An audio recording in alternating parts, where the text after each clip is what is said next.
Ladies and gentlemen, what is going on, everyone? We are now live. This is your AEW Worlds End 2023 post show. It is Saturday. Well, it's about to be Sunday in about less than 60 seconds. This is the post show. We are live here on the Around the Point Network. What is going on, everyone? I hope you guys have enjoyed Worlds End for what it was. The big reveal happened. Adam Cole is the devil, the darn devil, ladies and gentlemen. What is going on, everyone? I am Steve.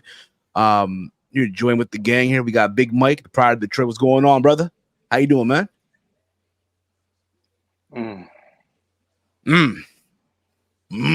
Yeah. Of course, we're joined here by the good brother here, all from beautiful California, the one, the only Chase Oliver. What's going on, Chase?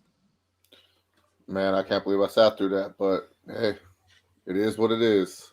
It is what it is, man. It is what it is. What's going on again, guys? If you are new to the channel, hit the subscribe button down below. Give this video a big old thumbs up. Share it through social media. Also, if you guys would like, you can join our membership here on the Around the Point Network. Hit the join button. It's for $2.99 a month. You get priority reply to all comments. You get to join the ATP gaming roster. You get to take part on the throwback watch along that we'll be doing every 2 weeks here on the channel. And as well, you'll be able to join the special members only stream that we'll do from time to time here on the channel. All this for $2.99 a month. And we already have 4 members. I want to thank those 4 members for joining already as it is. You guys are awesome. But yeah, man, listen. World's End's officially off the air, and I'm going to be honest, man, I'm glad I didn't go. I am glad I did not take the drive. I'm glad that I decided to, you know what? I'm going to stay in today. I'm going to sit this one out. I'm actually going to watch from the comfort of my own home. You know, just like everyone else, I guess, and all that stuff. But what was your overall take on the show? Who wants to go first here? Garbage. Basura, okay. Basura, okay. What about you, Chase? I see you rocking the Samoa Joe shirt, okay. I got to support the new champion. I can't believe it. It's 2023 and we have fucking Samoa Joe being your world champion. It's hilarious. This was probably one of the worst attempts at an AEW pay-per-view in quite some time, actually. I have never felt a show more lifeless from an AEW standpoint than this show right here. This show was just bad. Like, from all angles, nothing about this show made me feel like, wow, this was worth like any type of money that you put into it. Like, this felt like a Dynamite on some steroids, or like we talked about in the preview, Steve, a Collision special. This felt like a 3-hour episode of Collision. I just felt like I was watching a way too long edition of a Collision. I mean, this pay-per-view just felt so flat. Like, it just didn't feel good whatsoever. It felt like you grabbed a warm beer and you opened it because you just needed something to drink. That's what it felt like. It was like, oh, well, there's a pay-per-view on. I better go watch it because something important's going to happen. So that's what this pay-per-view felt like. And there was one thing of importance. The rest of the show, I'd be surprised if you remember it in T-1 day. Like, to be honest, like most of the stuff you're going to forget. It was terrible. Yeah. You know, this is everything to their fans. You know, they're going to remember ending it all. for Brandon Brown right here. Ending was not good. Member here on the Point Network. Alman writes here. Adam Cole is the devil. Oh my God. Yes, guys. The big reveal happened today.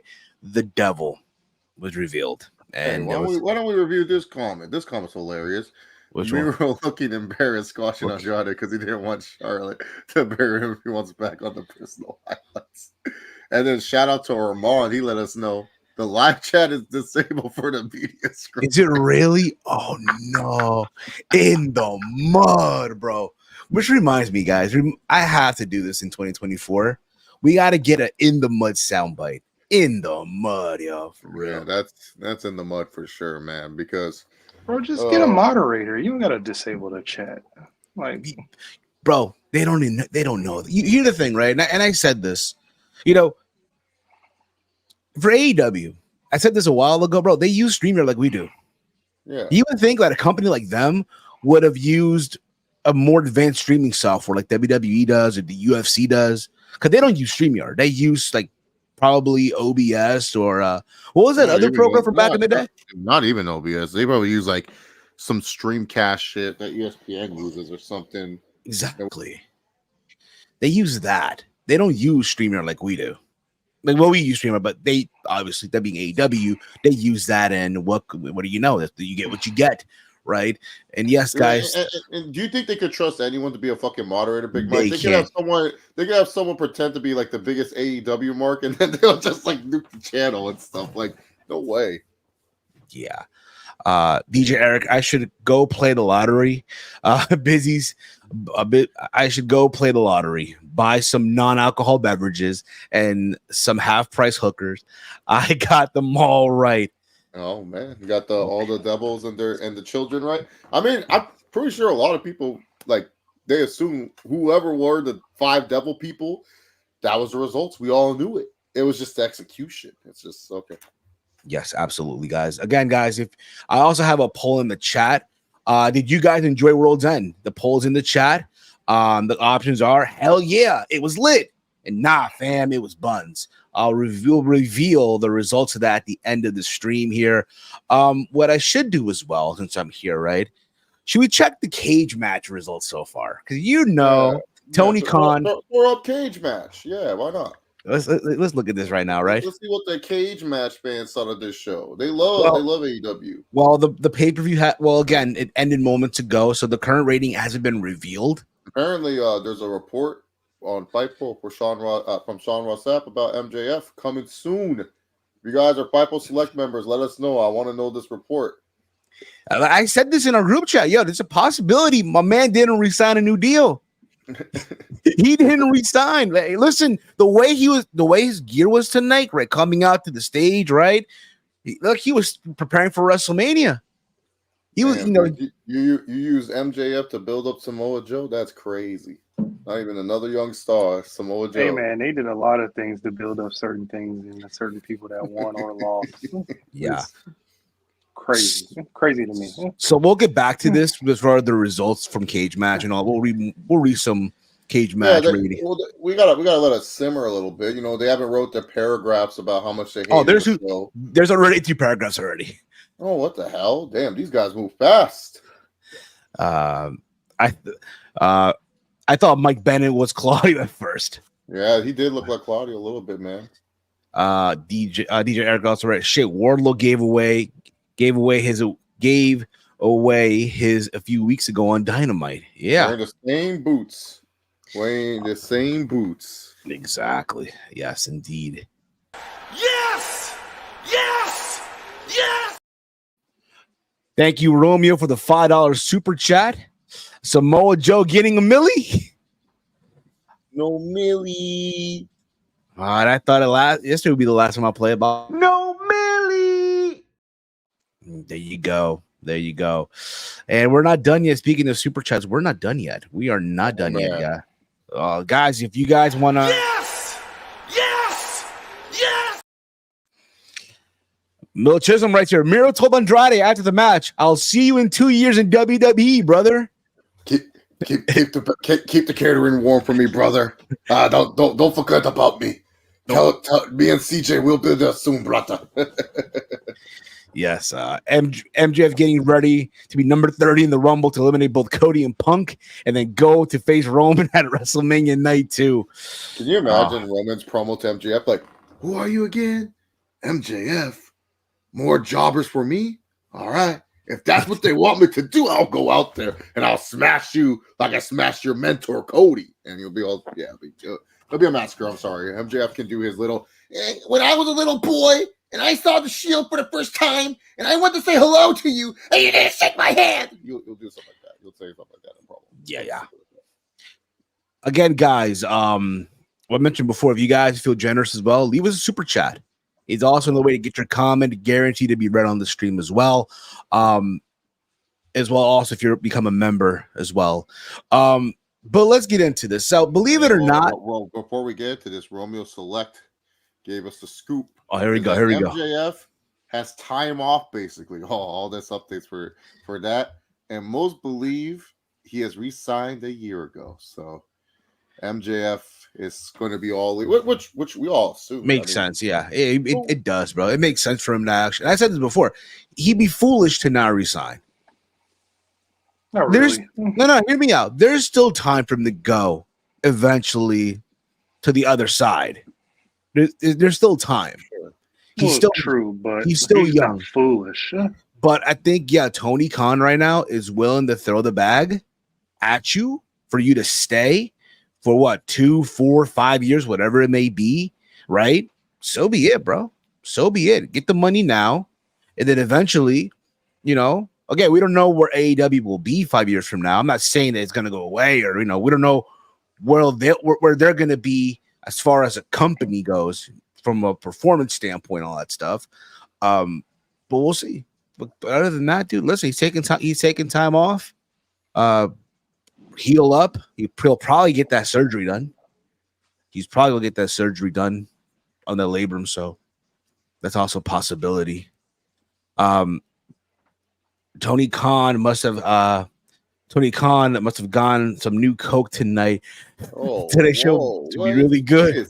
Look at this right here. Shout out to Brandon Brown gifting 5 Around the Point Network memberships. We appreciate that.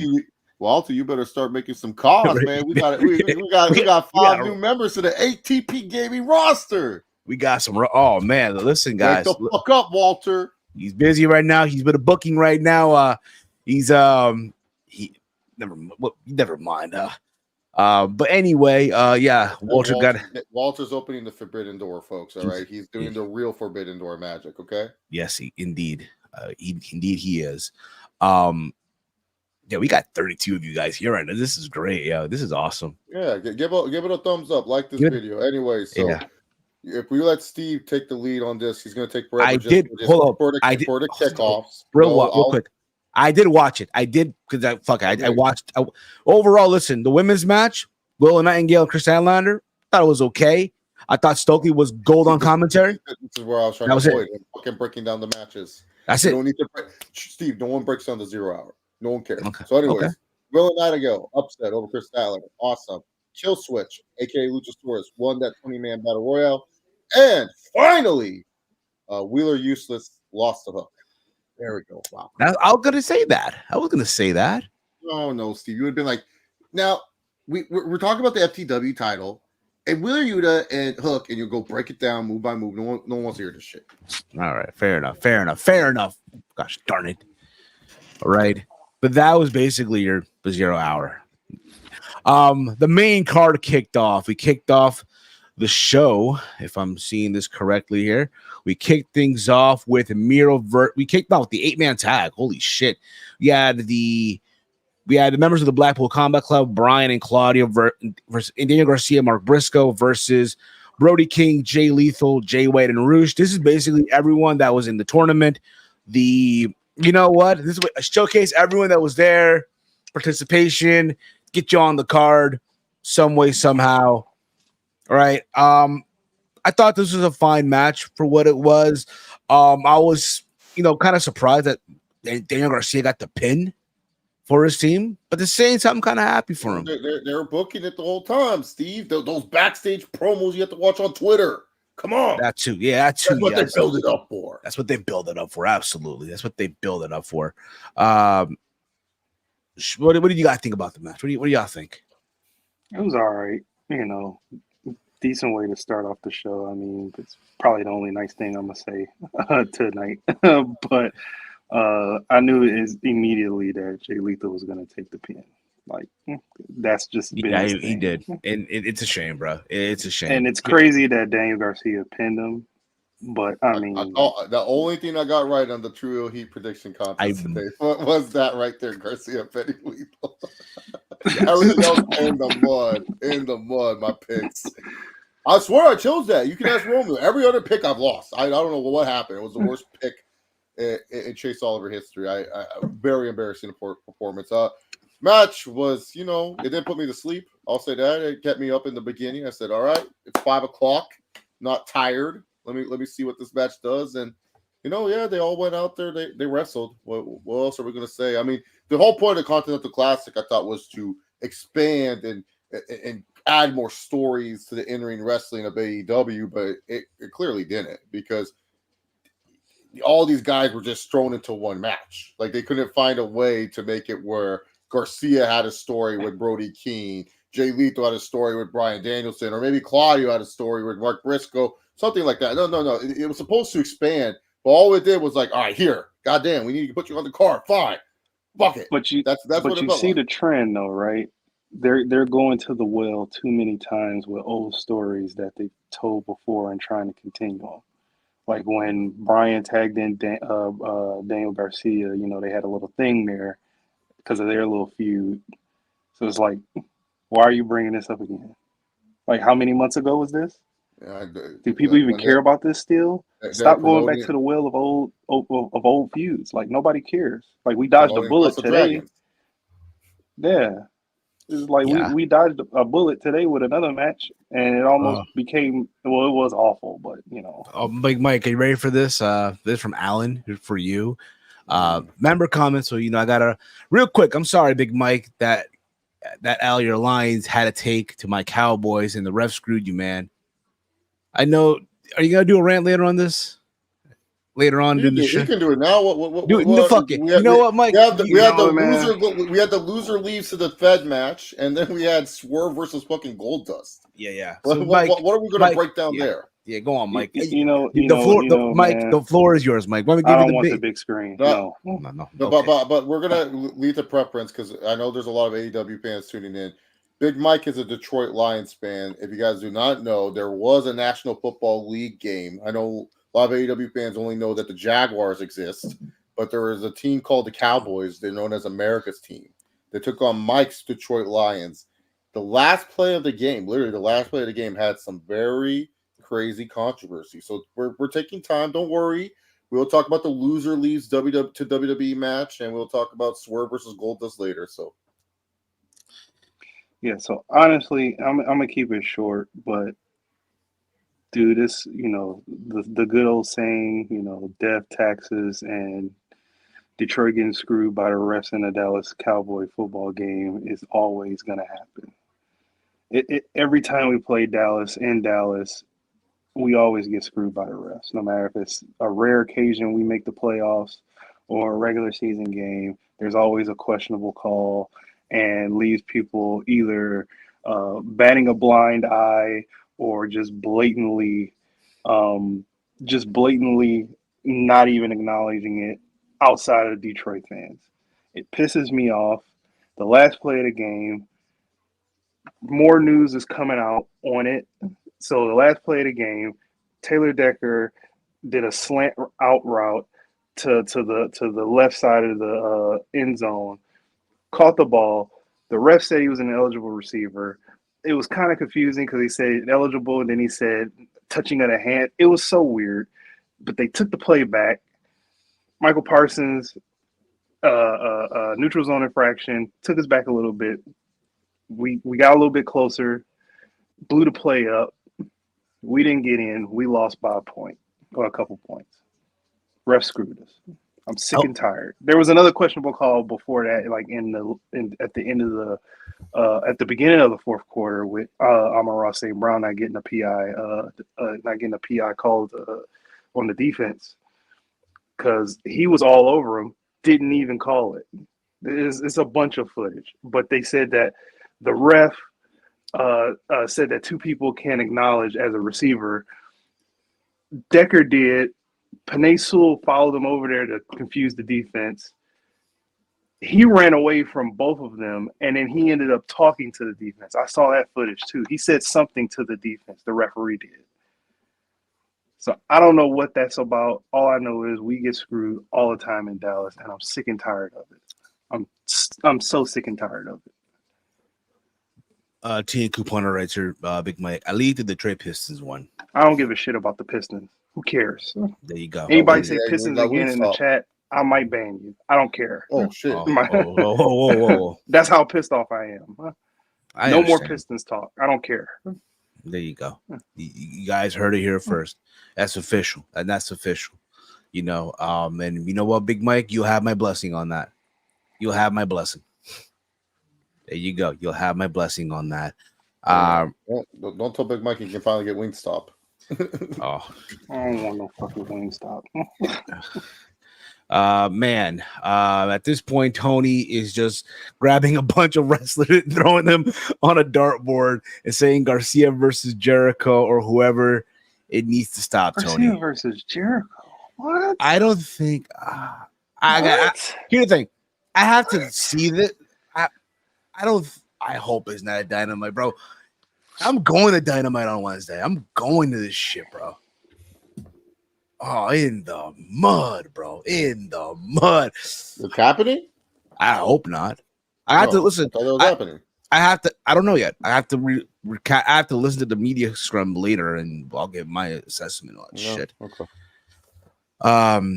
You know, I'm gonna put the media scrum on now just to see what the heck's going on. I'll do that. I'll go through the pain. Oh no, Big Mike! No, Big Mike! No, Big Mike! We need in the mud. But Yes! Yes! Yes!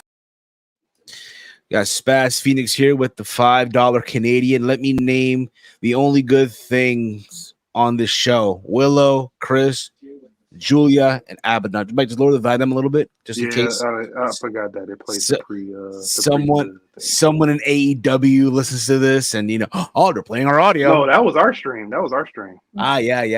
But you never know. Yeah, that was our stream. I have Aubrey listen to this, and I'm gonna have Bullseye listen to this, and bye. What's going on, Safed? Thank you for being a member, brother. Thank you. So Miro and Andrade, then the winner goes to WWE. The loser goes to WWE. The loser goes to Well, the loser, the winner in this, right? The loser was. I guarantee for these two, yeah. Yes. Oh, okay. It hasn't even started yet. Alan is saying here. No, I'm just putting two people up that Tony would. Do I hope he doesn't book that, please? So saying that Tony Khan just uses two random people and they feud. That's most of his feuds. That's all he said. You know what it is. You know what it is, bro. He plays Fight Forever, and he just puts random players and shit. And Daniel Garcia's not even in Fight Forever. He creates them and shit. There you go, boom. With what? That limited creation suite? You can't even create him. No, listen. Tony has mods, bro. Tony has the mods. Oh my god. Come on, bro. He has the mods. You know that for a fact. Listen, I thought Miro and Andrade, for what it was, dude, that was entertaining. Two guys that at least know what the fuck they're doing in the ring. They look like they're literally out there to beat the fuck out of each other. Yes, I knew the reports came out early in the night that this was likely Andrade's final match in AEW. He's leaving, right? I loved how Andrade was sporting very SmackDown colors tonight, right? And that boy had no shame. He's just like saying, "Fuck this place." He literally is that one guy. It's his last day, and he's just like, "All right, I'm here. I'm just here so I don't get fined and I get my paycheck." He don't care. He's like, Tony Khan probably went backstage, went to go shake his hand. He's like, "Deuces, motherfucker, adios. I'm headed to Mexico tonight." Nah, isn't he? I think was it tomorrow? Was it last night that he wrestled in CMLL and Arena Mexico? Yeah, was it? And now he's taking the first flight to San Diego. He's saying, "I'm going to San Diego." Maybe I'm the former WWE champion. Triple H is hyping up. Probably. Hey, did they clarify what he meant by WWE champion? Can you imagine that tweet? Let's say it's Andrade, right? What would that tweet be on Monday after Raw? What is him and Paul with the photo? Taking the photo. Yeah. What would that tweet be like, Chase? I don't know. Just them pointing at each other. He'll say like La Sombra or like Ingarnable or something like that. He'll say something or victorious or whatever in Spanish. Who knows? There you go. And of course, here in another another Spaz Phoenix $5 Canadian super chat. Tomorrow morning, I drop a pod on why WWE could have a better 6-man division than AEW. Looking forward to that, Spaz. Looking forward to that. Somewhere in this match, I almost called her Lana. CJ. I guess smacked the hand of Andrade because he was trying to grab for leverage and stuff, and that cost him, and Miro got the win. And from the looks of it, CJ and Miro are, I guess, back, whatever, and yeah, Good for Andrade though. He's the real winner in this, right? The real winner in this. He's going home. He said he tried it. He said, you know what? I'll give this the college try. And he said, not for me, buddy. Not, Can't do this. No for me, hermano. No. But what if he was the insider? Like, no, don't come here. Mustafa, Dolph, don't come here. No. I think they'll do better. I think Andrade, he just didn't understand what the fuck was going on. Like, whatever you do, don't wrestle that's Sammy Guevara. No. He hates Sammy, bro. Ese pendejo. I think that's what put him in the doghouse. Tony Khan loves Sammy Guevara and tried to attack Sammy, and they were like, nah, can't attack Sammy. That's where Tony draws the line. Man, if Andrade seen Tony tonight, he might have to slap him like he did Sammy. I can just envision it too. Can you imagine Tony just wanting to go shake his hand and Andrade just smacks him and he just walks away? And then Tony Khan just holds his face and then he just goes back into gorilla and he just sits there and he's just like, all right, next match. No,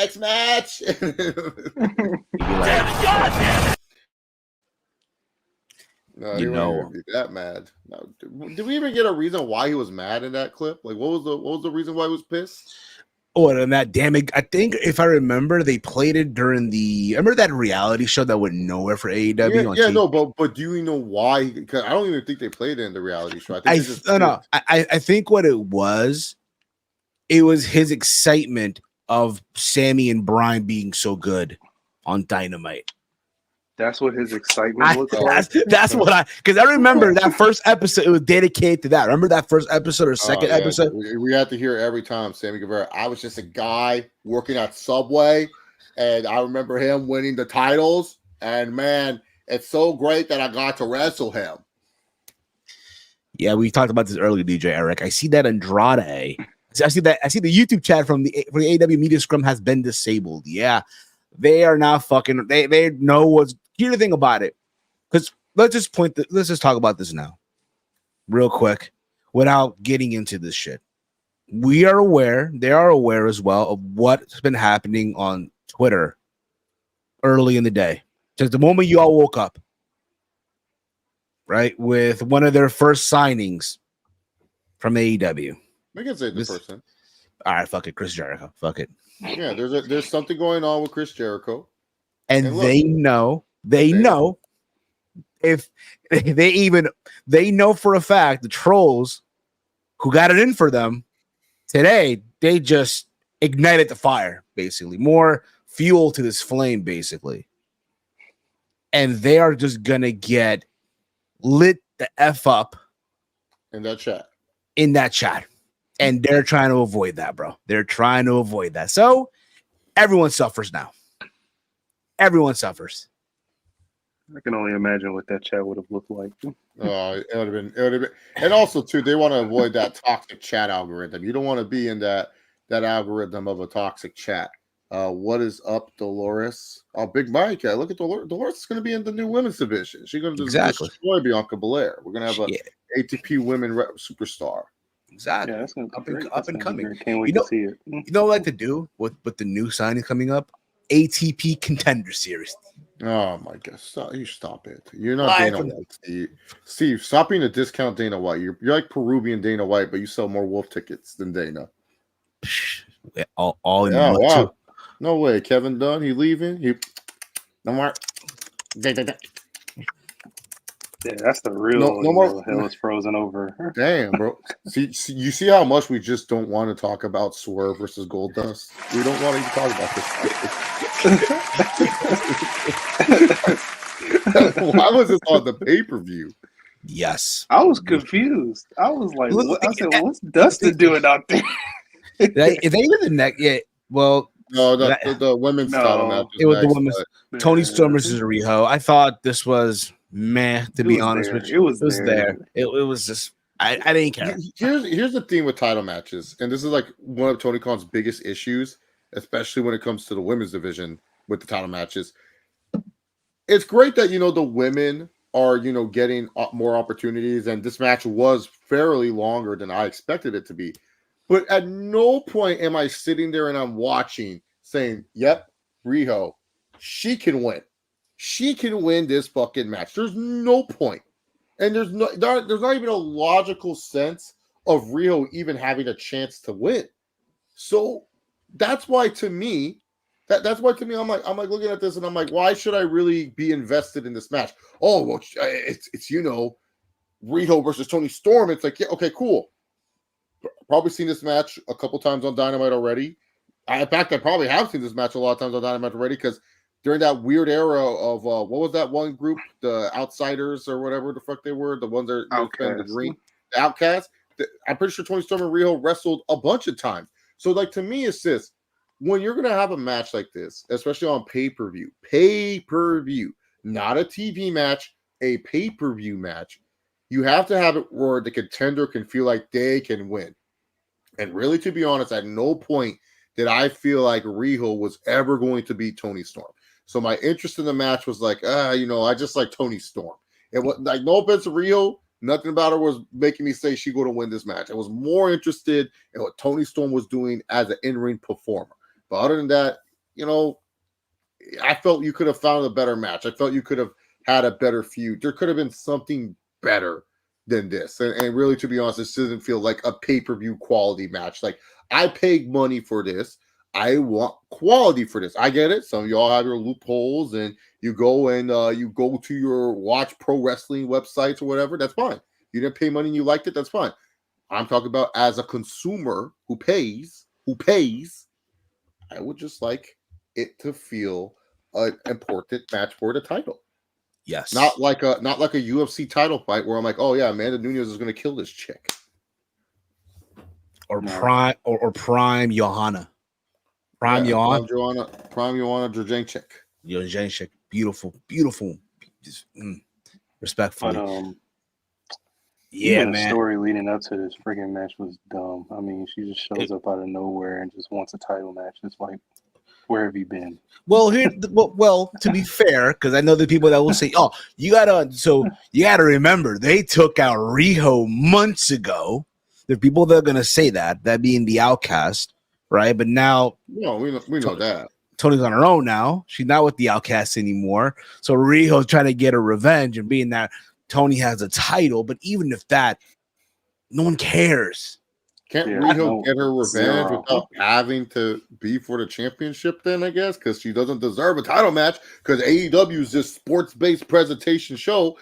How does the AEW women division is like the UFC welterweight division. These guys can win one match and then be like, all right, I ain't fighting for 2 years until it's for the title. Like that's what they are. They're all these UFC welterweights. They just win one fight and they say, nah, I'm good. I don't need to fight. Yes! Thank you, Spaz Phoenix, for now a $10 Canadian super chat. WWE got one of the AEW creators. WWE got the biggest name to ever step in AEW's doors. WWE got their biggest women's project AEW ever did. Now they gonna get Spears, Andrade, and Black and Buddy. I don't know about Spears. I don't know about Malachi Black or Buddy. It'd be funny if Spears comes back in the Rumble at number 10 and becomes Tyler Dillinger again. That'd be cool. You've had no progress. I said this on Twitter. I said this on Twitter a couple of days ago. Chase, remember when everyone said in 2020, he's gonna be a star, he's gonna be that chair shot. When I remembered, I was shitting on how terrible that was. It made no fucking sense. Everyone's like, no, you gotta give it to Sean Spears. And I'm like, we're talking about Ty fucking Dillinger, the guy who was doing no offense. There's certain ceilings certain wrestlers can reach. This was like a huge miss by Cody Rhodes. Look, Cody Rhodes. I don't know how WWE Cody Rhodes is a totally different human being than AEW Cody Rhodes. AEW Cody Rhodes was trying to get Anthony Ogogo fucking over. Like, the fuck are we doing here? He was trying to get, where the fuck is Anthony Ogogo? I haven't seen that motherfucker in years. This guy is like a totally different human being. Not even in Ring of Honor. You would think, okay, nothing, In or not even going the indie route. Like you would think, hey man, GCW booked this guy, or I have not seen this motherfucker in years. That's the thing. It's crazy to me, but yeah, no, it's like Sean Spears. We got shitted on because we didn't like that chair shot and stuff. And I said it wouldn't lead to anything. It was like, oh well, we'll see. Yeah, we're seeing right now. Because the guy who got hit with the chair is now the biggest star in the other fucking company. And then the guy who landed the chair has been irrelevant since then. The only highlight of his career is literally being in the Pinnacle. That was it. Oh, he was in the Pinnacle. He really wasn't nothing in the Pinnacle because he was on Dark every other week. Yeah. Had a great theme song for nothing, bro. The Lord's right here. It's always a chance if TK plays in the snow long enough, she gets ratings. Possibly. They are VPNs. So you're addressing couponer who said that the prices for the pay-per-views can be very expensive. And I agree. Yes, I'll be honest. If you that wasn't even worth $50, which was the price for the show. Hell, it wasn't even worth going on a VPN, which we've been doing for a while now, and paying what $20 or $10 for the show. It's not even worth it. I had to call my cousins in Peru to work their magic. Like, you guys had no issues, right? With my cousins in Peru with the connection. There was no issues, right? No issues today, right? Yeah, my stream was the shits, bro. Oh, in the mud. I'll have a word with them. We'll straighten this out. My stream was bad. It was really bad. I feel sorry, Alan Rice. I feel sorry for Riho. People forgot that she was the first women's champion. My friend who was a big AEW mark, and he forgot. They canceling the press conference? What? No. Or what? Not even. They're taking forever. CPZ. They love taking forever. I'm gonna mute myself because I want to hear what Tony has to say. Yeah, I want to hear him say this was a great show, and I'm gonna laugh. You know he's gonna fucking say it's a great show, man. He loves the show. And speaking about Tony's booking, why couldn't we get Swerve versus Scorpio Sky instead of Goldust versus Swerve? Joe's at the table, by the way. Oh, cool. And the press now just started. That's great. We were live for 37 minutes, and now the scrum is starting. This is the thing, though. This is what I've always been saying. This is the shit that I hate. This is what I hate about AEW media scrums, bro. They try to replicate the UFC model, where you're standing, you're in the room for God knows how long. And the only thing that I like about the UFC model is that you don't have Dana White sitting there at the table the whole scrum. The problem is everyone will just ask Dana questions. They wouldn't even ask the fighters questions. They get pissed. Remember back in the day, they had all the fighters at the table. Oh, that was horrible. That was horrible. Yeah, but at least and again, for all y'all who hate the WWE model, at least their shit's organized. At least AEW's a little bit organized. It's just awkward. Tony Khan's just sitting there like a goof. Yes, and he's sipping on a whole bottle of freaking Pellegrino and shit, and just chugging it down. Making stupid facial expressions like 15 years of Samoa Joe to be world champion. Yeah, man, not since TNA, buddy. Not since has been world champion since TNA. Get him, boy. Watch you do it. How old is Joe again? He's like 40 something. It's semantics. Pacific Islanders rule the wrestling world. We have the Universal Champion. We also have the AEW Champion. Let's fucking go, bro. Get ready for New Japan Wrestle Kingdom 18. TNA Hard to Kill. Royal Rumble's gonna be nuts. It's gonna be a crazy month of January. I'm likely watching Wrestle Kingdom on the playback because I have to. Yeah, this year I'm watching on the playback. So yeah, we might even do a review on that. We might post it or something, and we'll keep you updated. I don't know if this Thursday on Impact is it the best stuff still or we'll see. Did you see what TNA did? They put up the whole Lone Wolf AJ Styles gimmick because AJ's doing the Lone Wolf in WWE. They don't have any shame, these motherfuckers. They don't, they bro. don't, and I love it. I love it, bro. Go ahead, bro. Go ahead. These motherfuckers, man. So Hey, from it's get this stuff caught up. I mean, I've never seen that. two Gets me Samoans, caught up. champion Chase is happy. Yeah, dude. Hey, my Pacific Island brothers, I gotta be happy as a Polynesian myself. I gotta represent Indonesian Polynesian. It's in my on my what's that thing, the meat 23 or whatever, it's in my blood. 23andMe. 23 Yeah, and me. 23andMe, it's in my 23andMe, 55% Asian, baby. So from there we go to Swerve Strickland and Dustin Rhodes. This match went 9 minutes and 28 seconds. That's how long it went for no reason. This should have been a squash. I said this on the preview. Imagine being someone who bought a ticket to this prior to what we saw, right? And you thought you're going to see Swerve have his moment, right? Win the Triple Crown, right? Win the Continental Classic. Yeah, this Springboard to 2024. All right, him world title. And instead, you see him wrestling Goldust. What the fuck is this, bro? What the fuck, yo? This And not dude- only this that, dude momentum died. not only that, but you have him attack him, right? Like injure him before the bell rings, and you're still struggling. This is like Patty Pimblett struggling against Tony Ferguson. Yeah, this is where sometimes I just don't understand, like this even booking or anything like that. I don't know. Yeah, hindsight being, it's almost like you should have given Swerve that Triple Crown, and I don't think it would have hurt him at all going for the world title, or it would have been at least a nice little, hey, we can keep him away from the world title with this Triple Crown, and then if he's still hot during the summertime, like around Memorial Day, like the Vegas show, Double or Nothing or whatever pay-per-views later, because I really think Revolution is going to be more about Sting than it really is going to be about Swerve, if anything. So yeah, I feel like hindsight 2020, you should have given him the Continental Classic, but whatever, it is what it is. Swerve and Goldust, it happened.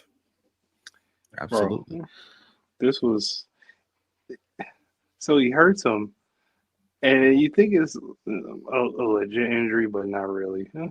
But it's just every match doesn't have to be hard fought, special, like spinning the world upside down. Great. It's all right to have a squash match. It's okay, especially when you have a guy like Swerve that's on this momentum that you're trying to kill or have done it. It's okay for him to have a squash. It's okay. You know how they are, Mike. You know they don't. It's okay. They Like don't. a good 3-minute match is good, Bro, Like, you don't have to. Bro, these go fuckers almost 10 minutes with Dustin. It doesn't matter. It doesn't make sense. These fuckers barely believe in disqualification finishes. You think they want to do a squash? Like, come on now. I was trying to remember what happened to Keith Lee versus so Keith Lee got injured. I was the same way, Alan. I was like, what the heck happened? I was like, what happened to Keith Lee? I was like, what's going on? I don't think AEW did a good job, like, on the broadcast talking about that. Like, I would have picked up the show saying, oh, Keith Lee got injured. Like, they just announced it like you were supposed to know Keith Lee was still healthy. Well, Tony did announce it on Twitter before the show. Like, no, I'm talking about on the broadcast. Oh, okay, yeah. Like, as soon as the show starts, you kick off the broadcast. Yeah, when you kick off the broadcast, they do sometimes like a quick card rundown. You could just have Excalibur as he's like out of breath going, and we're supposed to have Keith Lee versus Swerve Strickland, but Keith Lee is injured, and so Swerve Strickland, nothing, they take on Dustin Rhodes, something like that. Yes. Professor Chase is going to need a bigger chalkboard to explain how we got Keith Lee versus Swerve next time. Yeah, oh, dude, Romeo, hey, bro, that was some of the greatest stuff you've ever done. Yes, it was. I swear to God. Don't worry. We're gonna fire up the Canva one day, and we're gonna break down a lot. Like, look, guys, I can break down all these storylines for you. We have the Canva. We're gonna make. It's not the chalkboard. Don't worry. Maybe one day I could get it set up. We get the chalkboard rolling again, but we will have the Canva. We'll share the screen. We'll break down all of TK's bookings. It's fucking hilarious. Yeah, it was. It really. Dude, the journey that you went on was that he had to come all the way back. Because I just got home after the Swerve match, so I didn't hear he got injured. Yeah. Well, no one heard. Everyone found out. Yeah, no one heard, bro. No one heard. Unless TK announced it on Twitter. That's it. He tweeted that he's been battling injuries since last year, but final battle he got hurt and he was hoping to be cleared. Bro, he should have just stayed home. Like, go home. Rest up, go home. Try to get out of your contract, dude. Try to get out of your contract. That too, bro. Like you need a reset. You need. Nah, he needs the Nickelodeon big help. That's what he needs. But yeah, man, Swerve won. Let's see what happens 2024. But yeah, the Royo says here, Keith Lee is cursed in AEW.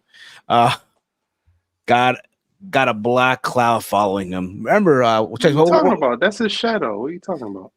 What's that thing, yo?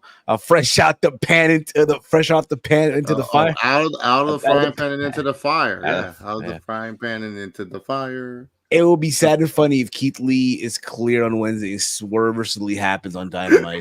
They're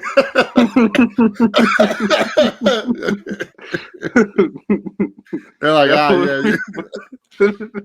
I'm like, you get to see that in person. Mud, bro.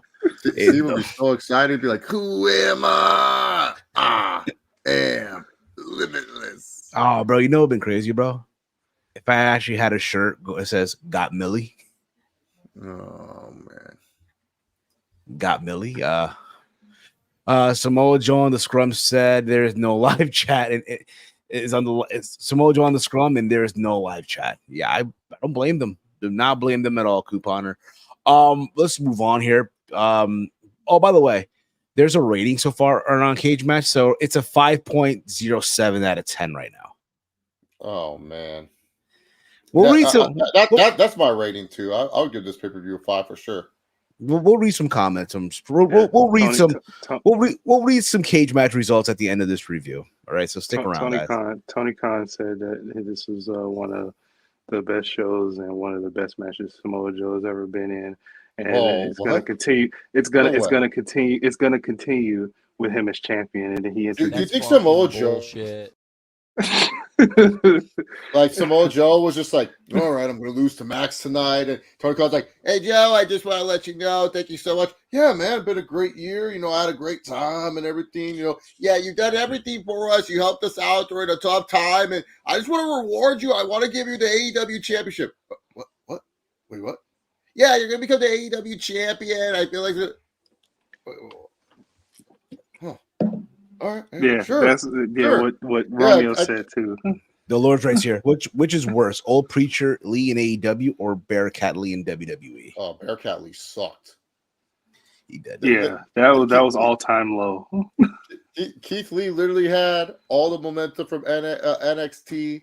Felt like he was going to be. He had that moment with Roman Reigns, like.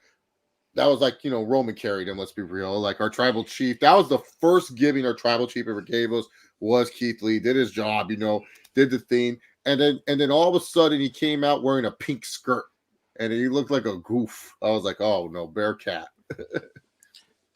Tony emphasized the direction of sport-based wrestling, and there's no better champ to represent that than Samoa. I kind of agree with that. He kind of did shit on MJF's reign with that statement. It's like, yeah. Kind of agree with that. Because if that's the case, if you want to go sports based, right? The way you presented your Continental Classic, might well give it to fucking Eddie Kingston.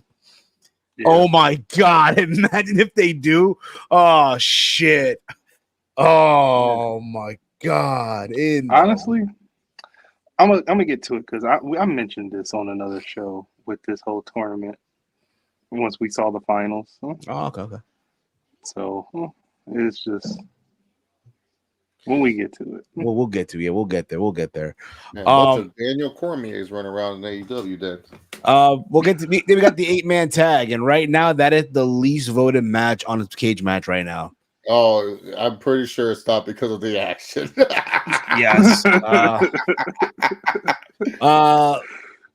Chris Jericho, Sammy Guevara, Darby Allin, and Sting versus Kanosuke Takeshita, Powerhouse Hobbs, Big Bill, and Ricky Starks. Bro, the crowd, you could just tell they were awkward in this match. They were just. And this match was a shit show to me. It was, bro. Dude, at the end of the match, bro. Dude, Sting's expression said it all, bro. His facial expression just said it all, bro. He's like, I agree. So many miscues. I've never seen that many miscues in a match before. You know what it is too, bro? Like, let's put it this way, right? I know all the stuff that's been said right now about Chris Jericho. 2020, Tony Khan, would have removed them out of the match, would have pulled them out of the match. 2020 Tony Khan. The same way he pulled Brian Kendrick, right, from that match. 2023 Tony Khan, and I said this, right, and I showed that picture yesterday on the New Year's show. Who looks? My God! Don't, Steve. I'm not. The picture. I'm not. The stream if you show the picture. I'm not. But I'm just saying, though. I'm just saying. He looks beaten. Yeah, we've heard this 5 million times. This Tony Khan. Tony Khan's wearing a hat. What kind of hat? He's wearing Tony's hat. Yeah, Tony hat? Storm's hat. The Tony Storm's hat. Oh my God, dude! Her 1940s fur hat. Please help. He's gonna get a call. He's gonna get a call from Peter soon. Yo, please help, bro. Please I'm tell pretty sure me. He's got on plenty of calls with the Jaguars mascot. That Peter probably calls him all the time. Hold up, please tell me. Tony Storm's doing the media scrum and the screen's black and white. Please tell me. It's not. Not. That would be cool, but it's not. Khabib on the way. I'm not gonna say it, but Tony Khan looks so weird with this hat on. He looks weird, period, dude. He's weird, period, dude. Come on. He looks extra weird with this hat on. Sting hated working with Takeshita. He's like, this guy stinks. Like, Sting did not like working with this motherfucker. And he threw it to the rope. And he was like, I'm going here. He was like, no, I'm coming back to you. For real, man. Sting's like, no, fuck this guy. I hate this guy. You told me this guy's supposed to be good? Oh, get the fuck out of it. Look, Takeshita, he went from being Kenny Omega twice to Sting probably going to the back burying this motherfucker. This guy fucking stinks. Yes! Yes! Yes! Thank you, Spaz, for the $2 Canadian super chat. Oh, this show gonna be an NDA out of 10. No. I'm the mud. The mud. Oh my NDA. Bro, they were chanting NDA, Kylie Ray. Oh no. CM Punk.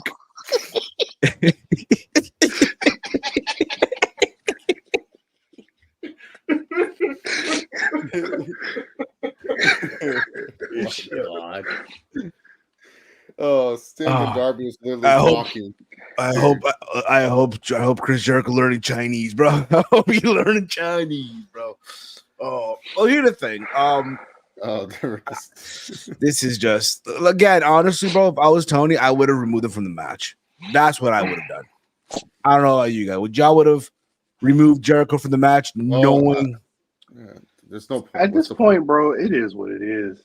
Like he knew what the ramifications were. If he moved him away, he knew.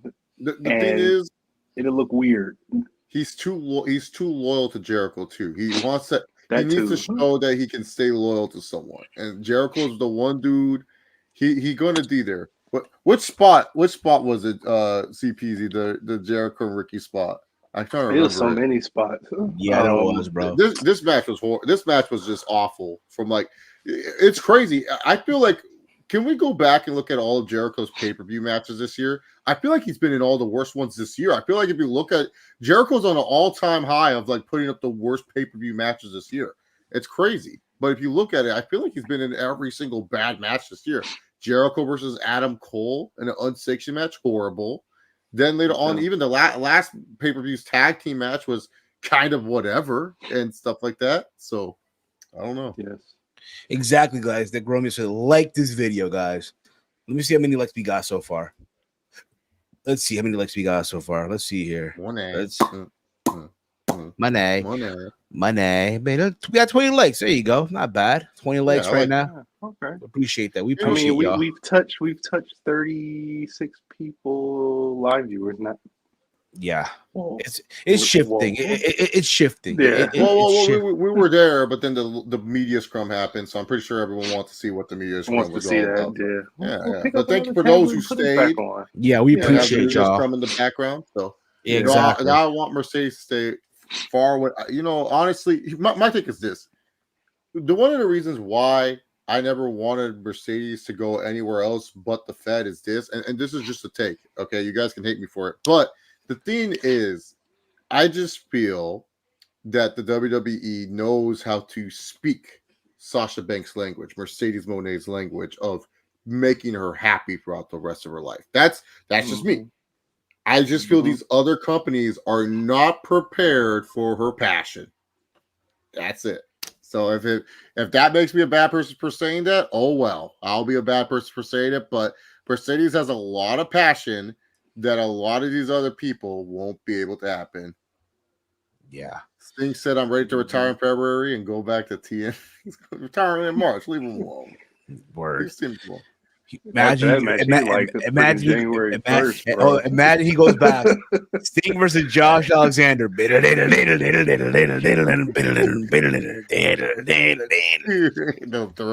can I cash my retirement on a freaking? Dolores saying why? Jericho knows where the bodies are buried. He knows where Tony Khan killed the last Jaguar. Damn. Probably likely. TK with the glasses. I gotta see this picture now. He looks. I gotta see. You might not like that picture, though. You might not like that picture if I put it up on the show. Romeo, you got to put the updated picture in the Radicals. Yeah, you need to, please, bro. Is Jericho the worst wrestler of the year for 2023? No. Worst wrestler? No. Oh, he's had some bad matches, but he's not the worst. Jeff Hardy kind of exists. Yeah, it's between the Hardys. Either Jeff or Matt. The Hardys were bad. New picture. Someone full screen. What the fuck is that? I think this has to be photo. This has to be shopped. Oh my god! He is looking like a Dagestani. He's looking like he's ready to fight. Khabib, yo. Tony Nurmagomedov right here, yo. Yeah, let's wrestle, brother. Hey, Triple H, you be talking this shit. Let's wrestle, brother. Let's see this real shit. Come on now. Let's talk now. Let's talk now. Triple H, you talk all this shit about being best booker. Send location. I go to San Diego. I show you what's up. I smash you. It was only business.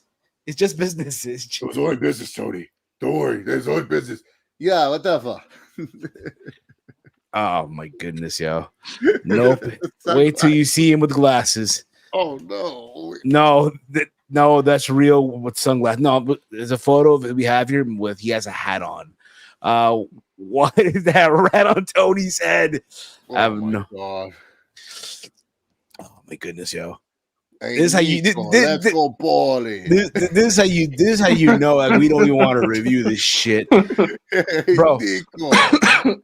So TBS title match. Julia Hart versus Abaddon. Listen, this match went 11 minutes, almost 12. This match on CageMatch right now has not enough votes for total rating so far. That's how bad this match was. Here it is. Tony Schiavone could not convince. There's a moment where like Abaddon was trying to do her comeback, and Schiavone's like, Abaddon could win it. Not even if he can force himself to believe this shit. It was terrible. Bro, you know this is in the mud, bro. When Jericho, the 8-man tag has least amount of votes, more than Julia Hart and Abaddon. Oh, wow. That says a lot right now. Jericho was supposed to hot tag and beat up Ricky, but he flipped him off. I gotta rewatch this match. Yeah, I gotta rewatch that. My other question is, who in the media was ballsy enough to ask Tony about Jericho and these allegations? Who do you think it was? Oh, he has to probably be by himself with no wresler up there. Yeah, Steve, it's too early.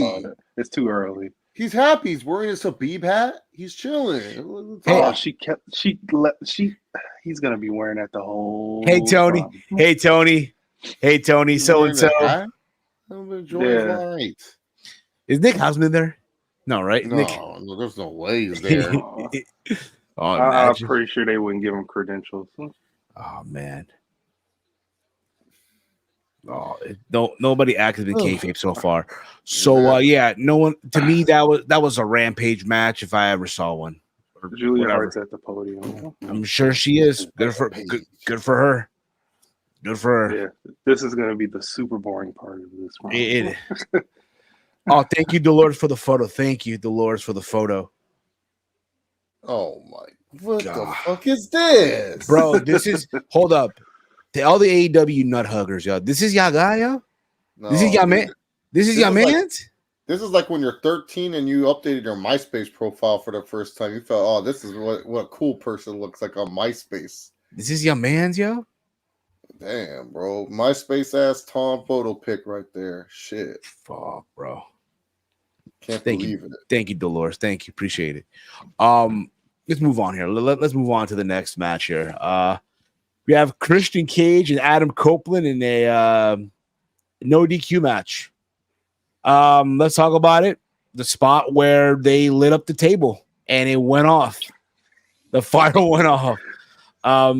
Adam Copeland sporting his WrestleMania 22 attire with the name Cope. Also, he was able to run both sides of the stage because they were actually filled capacity. Why you gotta remind it? You can't help yourself. Sorry, I'm gonna work on that in 2024. Okay? Oh my god, you always gotta mention. Oh, they only fill up half the building. Come on, Steve. Good for them, though. I mean, likely they'll probably fill up Prudential. Like, doubt it, but you know.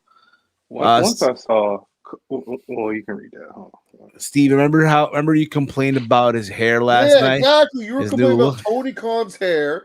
Now he's dressing like Khabib, and now you're mad. Kalabib. What if it's a ruse about Mercedes and WWE news, just like they said about CM Punk not coming back? You know, here's the thing. I would not be surprised if talks with Mercedes fell off, but talks with Sasha Banks are on. It's boss time.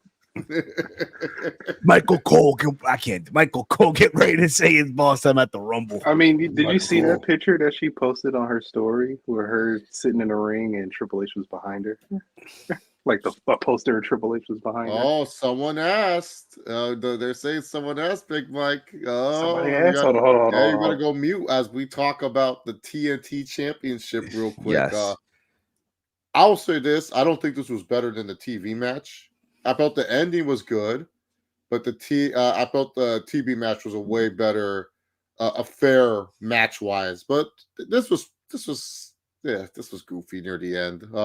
The flaming table spot was absolutely hilarious. Like, God did not want Nick Wayne to go through that table because Jesus Christ, that table was burning. Oh God! Oh no!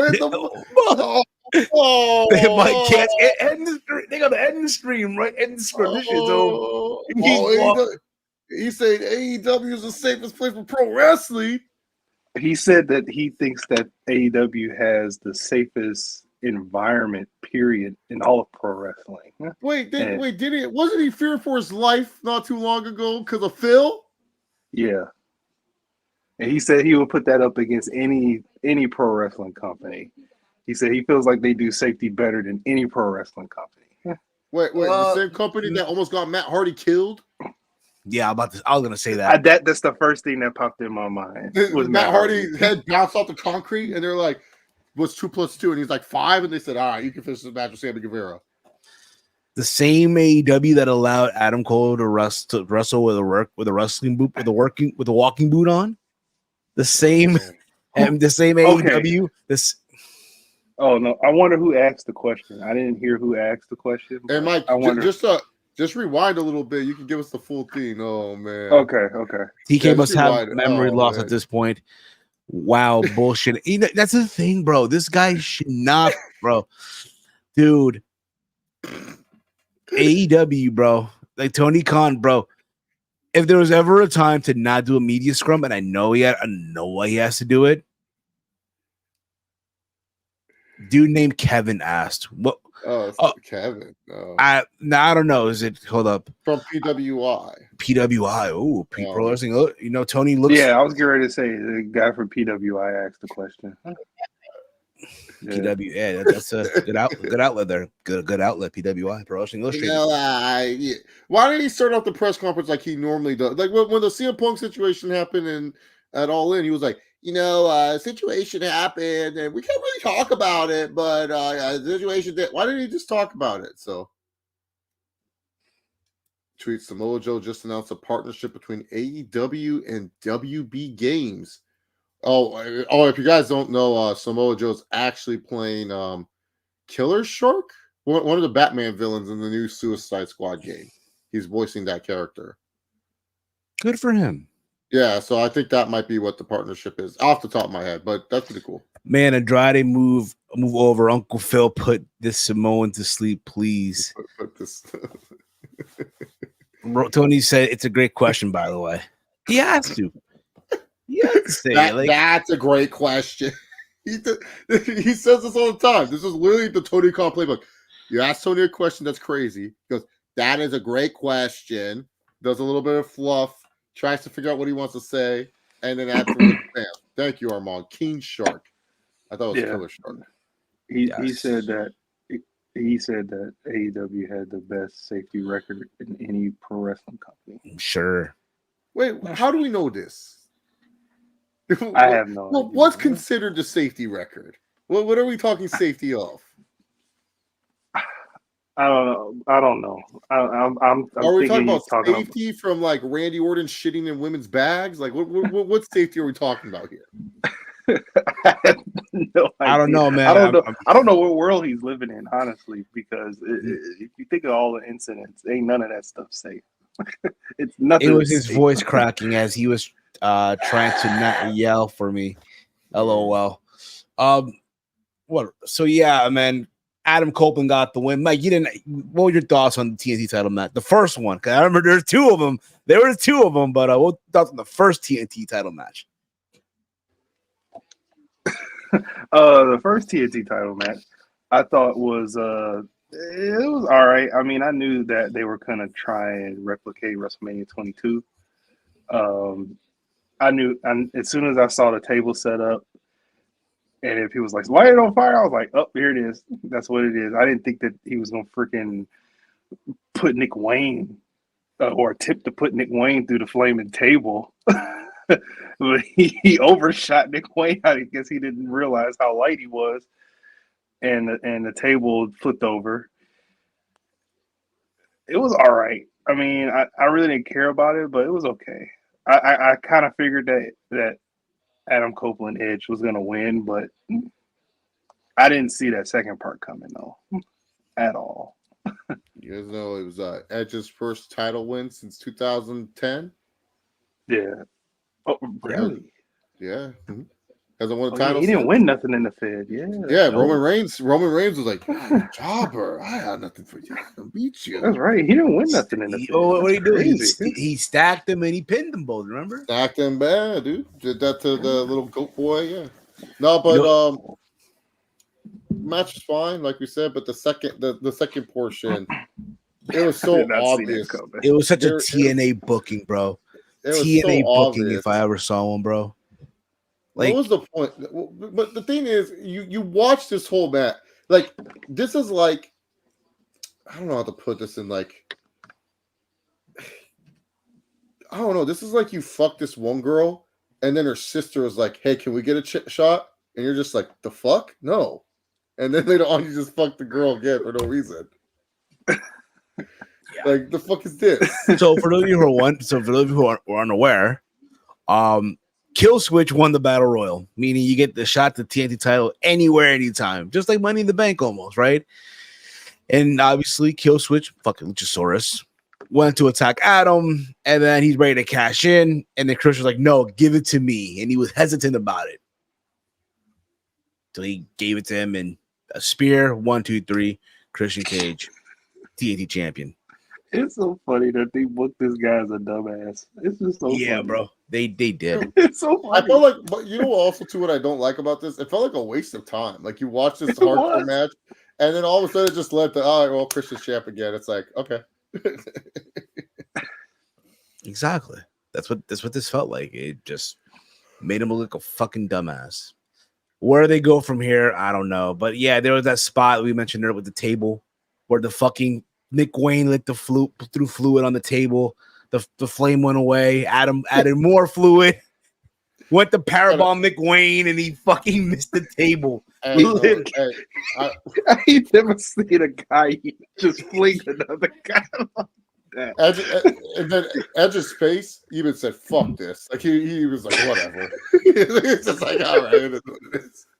And shout out to Mama Wayne, though. That woman can act. That girl, get her the Hallmark movie contract extension. She is out there. Oh my baby, oh my god, Bro, give her the Emmy, yo. Emmy. she's good. I believe her too. I'm like, damn, she acted like a real good. Like, it's not like she saw her kid get attacked more often. She's like, I can. Oh, they got Swerve at the podium now. Adam Copeland achieved a goal in AEW Show's title reign, TNT reign. Damn, Julia Hart basically said, F the fans' thoughts. Damn. Did she really? It was I a had botch. to go back and listen. Oh, yeah. Yeah.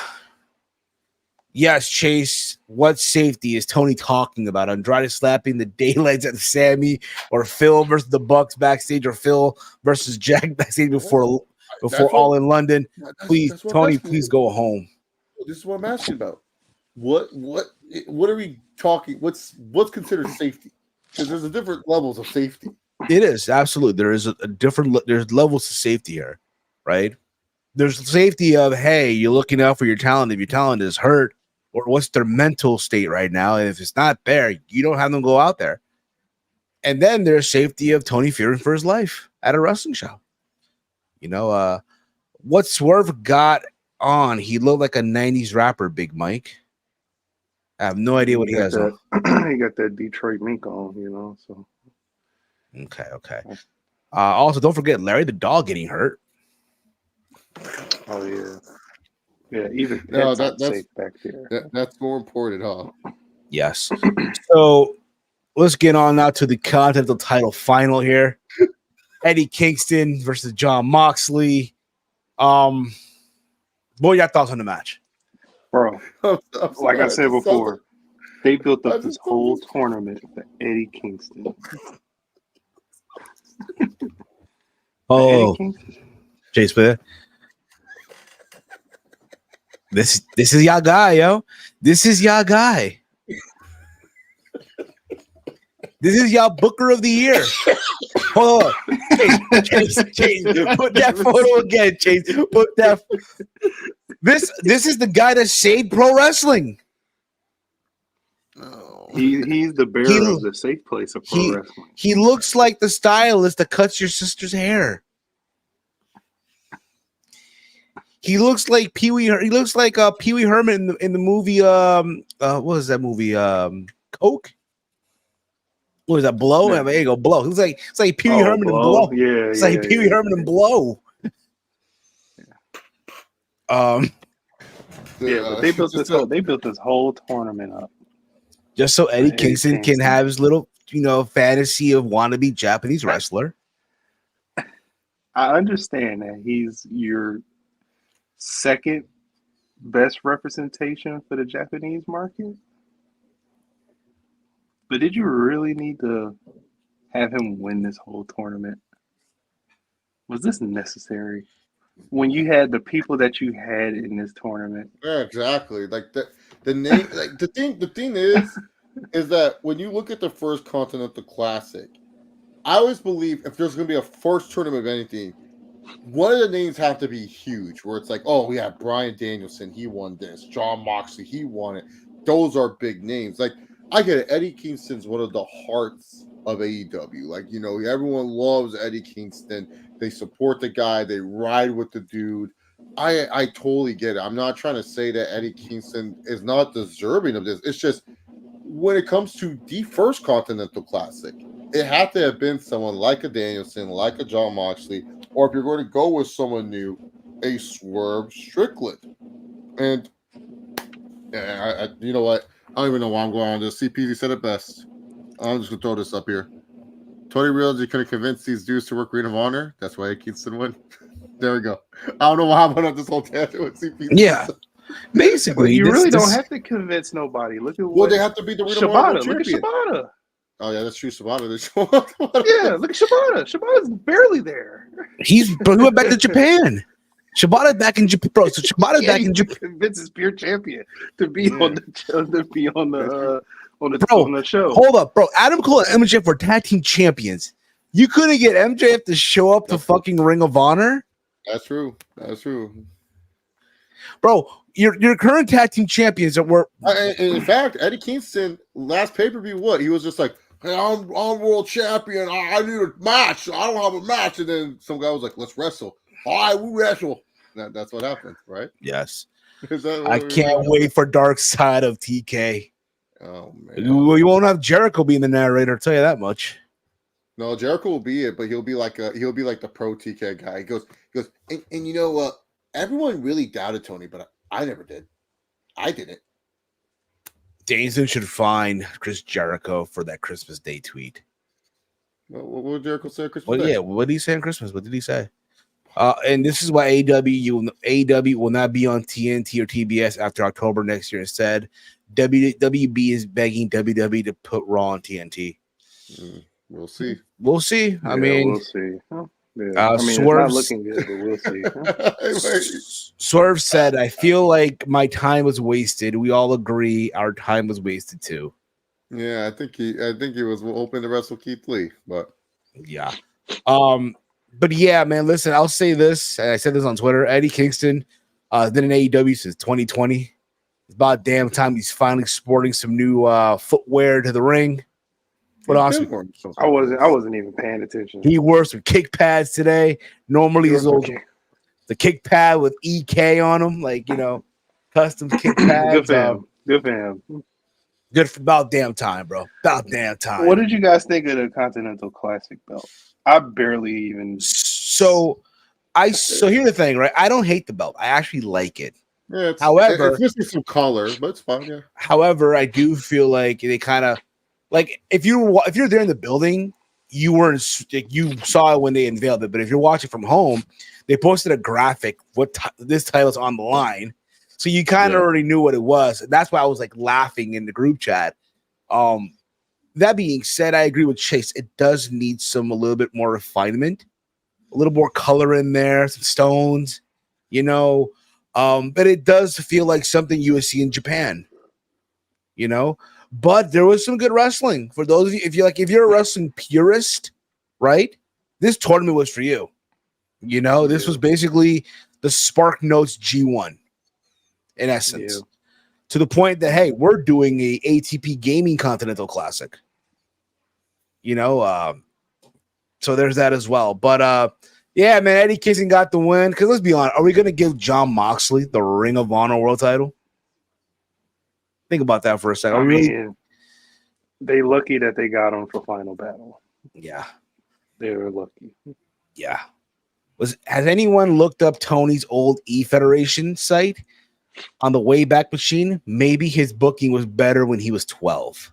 Oh, dude, Westby Mountains. That's a great idea. Hey, help us out with this. We'll definitely do that. I want to see Tony Khan's fantasy bookings from back in the day. We'll do that. We'll do that. We'll do that. And probably my E-Fed bookings were better than him, bro.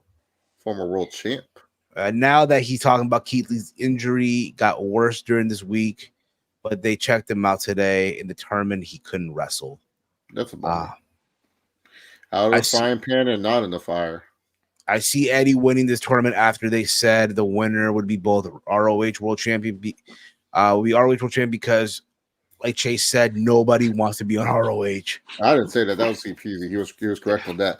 But we did learn that the ROH and the New Japan Strong titles can be defended individually. So that's good. Yeah. So Eddie's now, he has this belt. I'll be interested to see how they defend it. But yeah, I felt the match though was just kind of like, I've seen Mox and Eddie done better. Like it just felt this match felt their full gear better.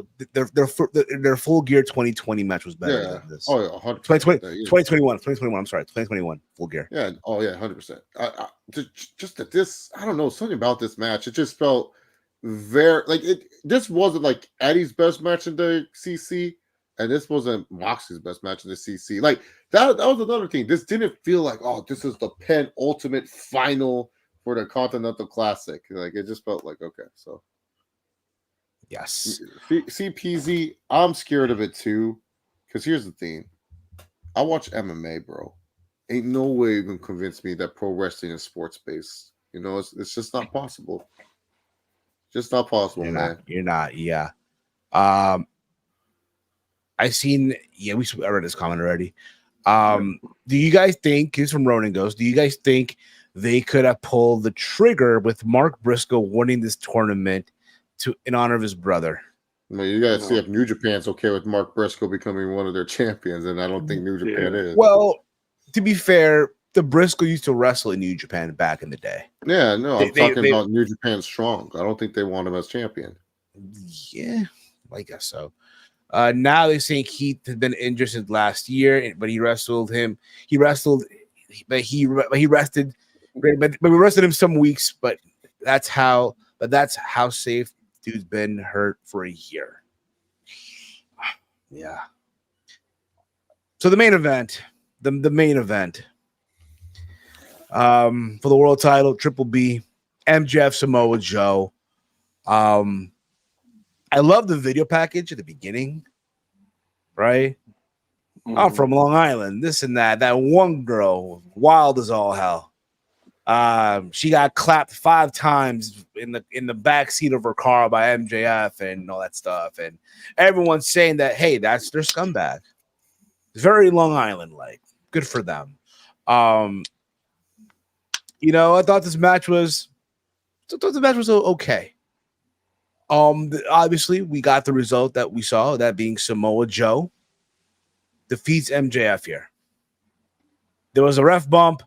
Bryce Remsburg sucks, by the way. The worst referee. He's up there with Rick Knox. He's up there. Adam Cole was out there as well. He was out there. You kind of knew, like, okay, something's happening here. Something's coming in. Your thoughts on the match, boys? Your thoughts?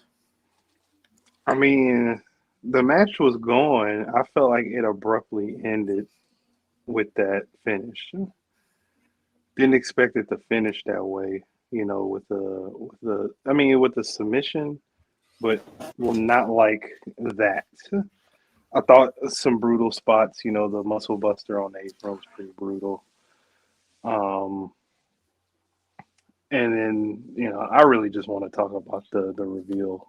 We will. So I'll let Chase get his thoughts in. Why are people saying they botched the choke finish? I didn't catch it. So yeah, the last one kind of didn't fall like normal. It felt like MJF was supposed to keep his fists up or something, but he didn't. Yeah. Your thoughts, Chase? It was fine. It was a fine main event. Joe winning is definitely a move that kind of makes sense in the sense that, he gave up that TV title. I remember people were pissed. Funny enough, he wrestled who? Keith Lee for that TV title. Injured Keith Lee. Beat him up, I guess, too much. So I guess it paid off eventually. MJF had a great reign as AEW champion for his standards. But yeah, it's more about the reveal. I was here for the shenanigans. I wasn't really here for the wrestling match. I was all wrestled out, Steve. I was all wrestled out. And to answer this question real quick, Steve, before we get Daniel to the review. Garcia is at the podium. What? Yeah. People?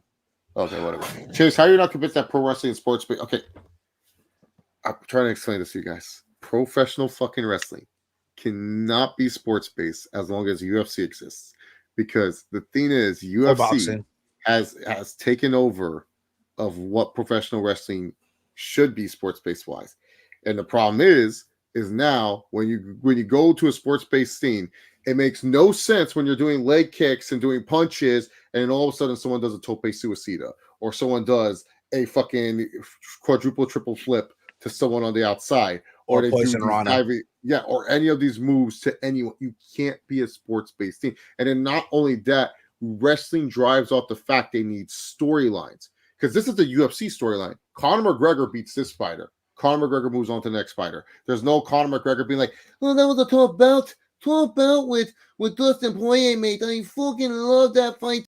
We'll see him down the line." You won't see that again for another 10 years if need be.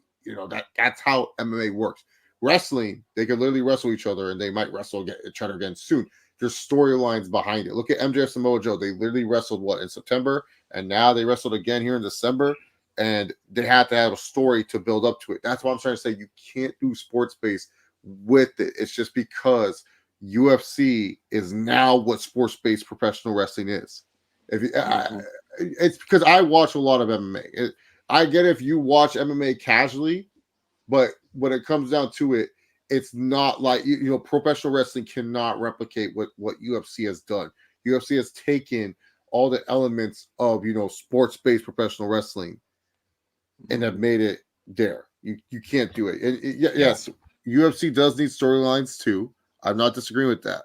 But what I'm trying to say is you're not watching a UFC fight and expecting a Tope Suicida right after. You got to make it make sense. Yeah, and I'm just saying, I'm just saying there are certain things that don't make sense anymore when it comes to watching a wrestling match, because a lot of these guys are just getting up for moves they shouldn't be getting up from, doing a bunch of stuff just to be crazy. So yeah, UFC's with WWE now. Yeah, no, they are with WWE. Yeah, well, TKO, but they're not. They're the UFC doing their own thing, WWE doing their own thing. You know what I mean? Even though they're under this TKO umbrella. But Adam Cole, it's finally wow. If John Jones pulled a 450 special, can you imagine that? You probably can. John Jones just you know what? John Jones is that motherfucker. I think would do that shit. Can you imagine? Like, it's Stipe. What's that? Oh, no, honestly, you know who would, bro? Clay Guida, bro. Clay Guida, 100%, bro. Doing Rolling Thunders. No, he'll do like a fucking Poison Rana, yo. Get ready for this. They're on the fucking fence. They're on the fence. They're going to fucking clinch, and next thing you know, they're trying to fight for it. And boom. Showtime Pettis. What was that one fighter that was hopped the cage and kicked? No. He fights in a small weight class. I think it's either lightweight or Showtime. Anthony Pettis. No, not Pettis. He's smaller than that. He. What he do? But he was like super athletic. Well, what did he do? What did he do though? I don't know. I may be thinking about the wrong person, but you pulling to me right now. I don't know. You pulling to Steve. You pulling to Steve. I don't know. Clay Guida would do a Canadian destroyer. Yeah, he would just try to do it. I guarantee you, once the show is over, I might remember. Yeah. So, the end of the match, Adam Cole, MJF, it's okay, man, you did your thing. And then the Devil Minions guys showed up. They're about to hit MJF with a chair. Adam Cole's like, hey, you son of a bitch, piece of shit, hit me. They're about to hit Adam Cole with the chair. The lights go out. Next thing you see when the lights go back on, Adam Cole sitting on the chair, his leg folded, right? All the people with the mask reveal themselves. And what do you know? Like the thumbnail that you see here, like the fucking thumbnail, right? These are the guys: Roderick Strong, Wardlow, Matt Taven, Mike Bennett. It was them the whole time, y'all. It was them the whole time who took out Samoa Joe, who took out the Acclaim and Billy Gunn. They took out the Hangman, right? Just to fuck with MJF. And here we are. Now, you notice Adam Cole, he's still the injury's legit. You still see him wobbling a little bit. You would have thought he would have done a move or something. They didn't do that. And that's how the show ended. The devil, Adam Cole, the devil, El Diablo. If you will.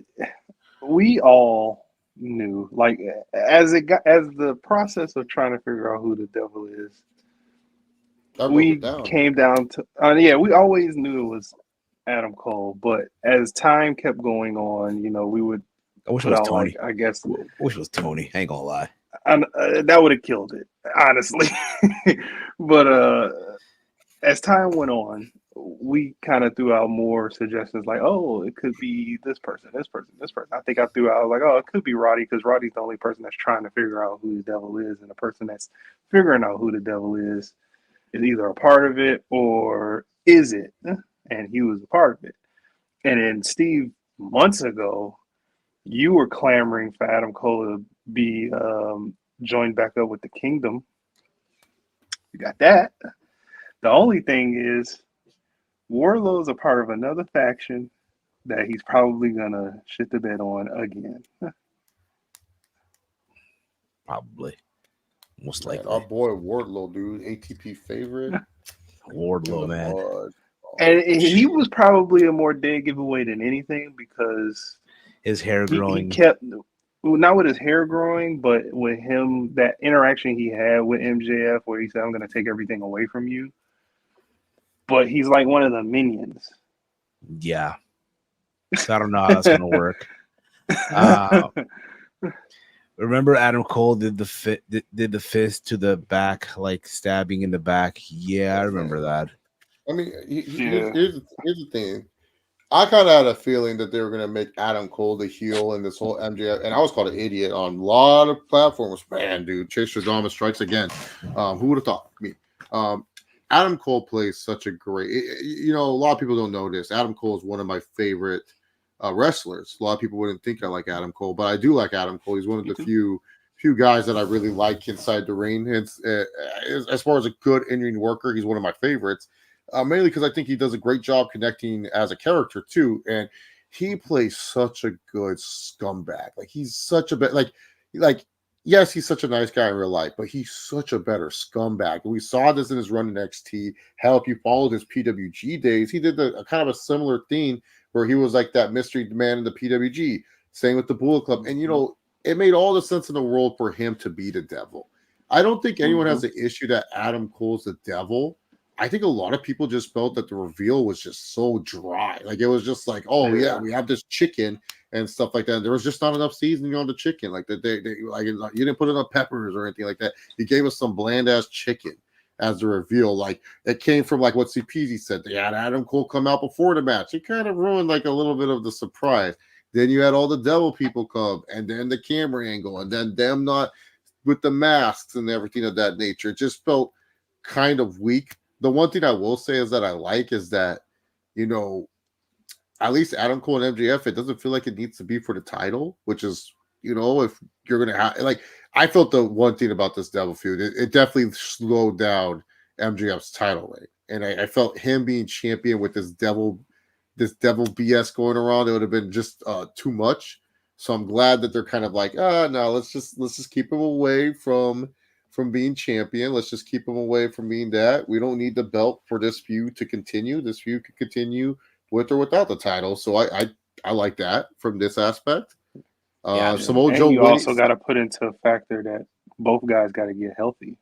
Yeah, exactly. Yeah, and then Samoa Joe, he doesn't look like a chump. He beat up an injured MJF. It's not like MJF was at his full power with facing Samoa Joe. He was less than 100%, mentally and physically. So, it gives MJF a legit reason to have lost this match to Samoa Joe in a babyface fashion. And Samoa Joe, he did his job. So I was fine with how they got there, but it's just, I was like the execution, just like I said, you felt like the chicken. You're like, oh man, my aunt's making the chicken.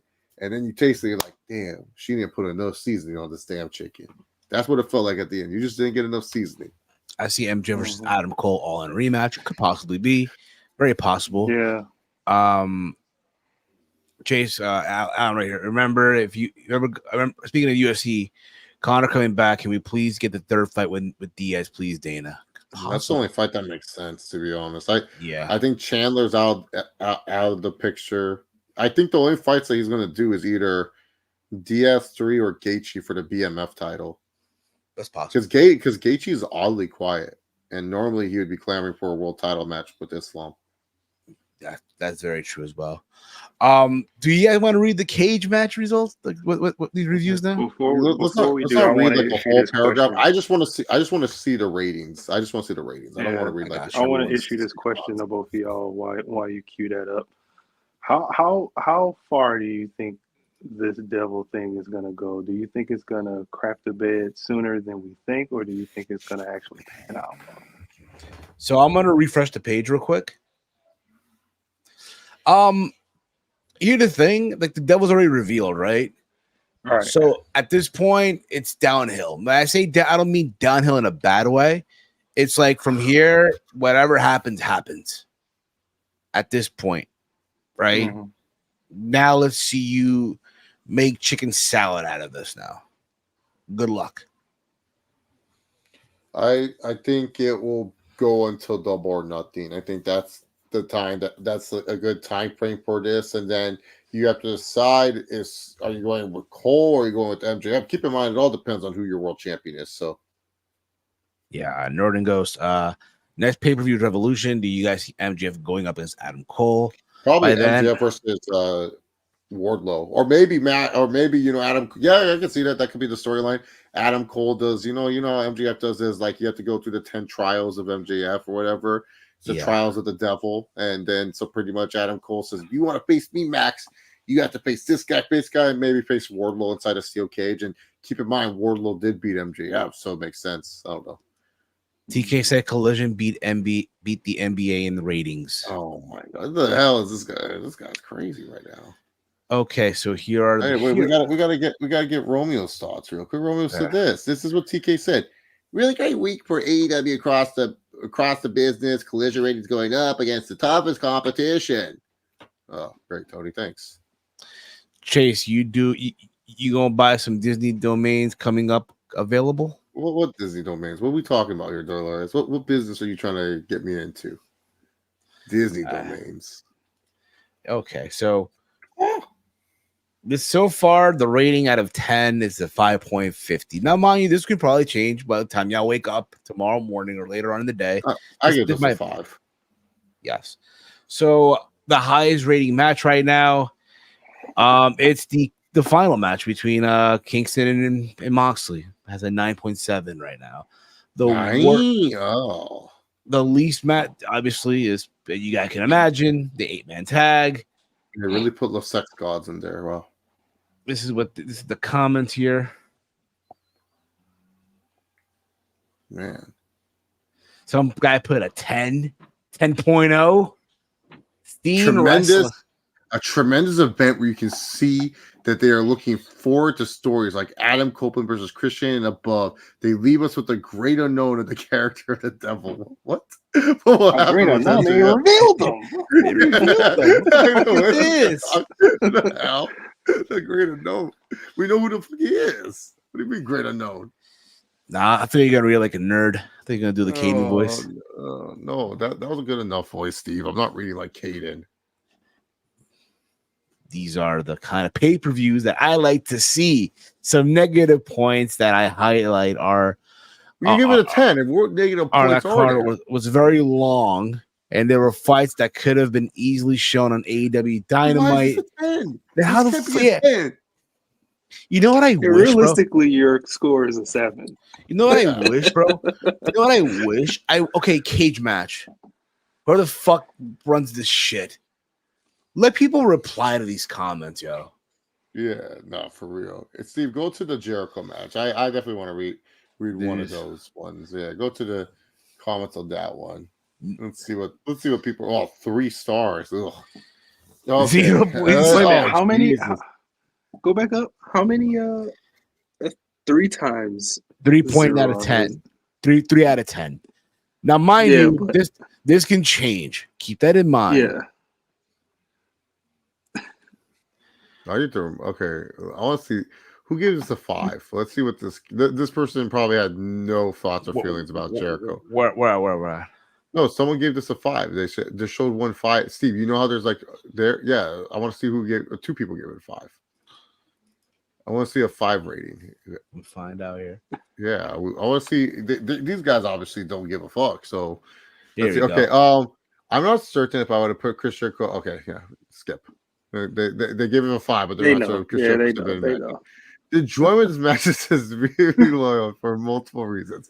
It was a great match. It was pretty entertaining with some cool spots, but Chris Jericho was dragging it. It was so hard. It was like strapping a boulder on the small rat who was getting crushed. The rat every time Jericho came in and people booed. The signs in the crowd and chant. Okay, yeah, crazy. Half, okay. Some guy put a 0.0. Jericho on TV is the worst decision AEW has ever made. This was awful. He was on the babyface side? No way. This is such a baffling decision.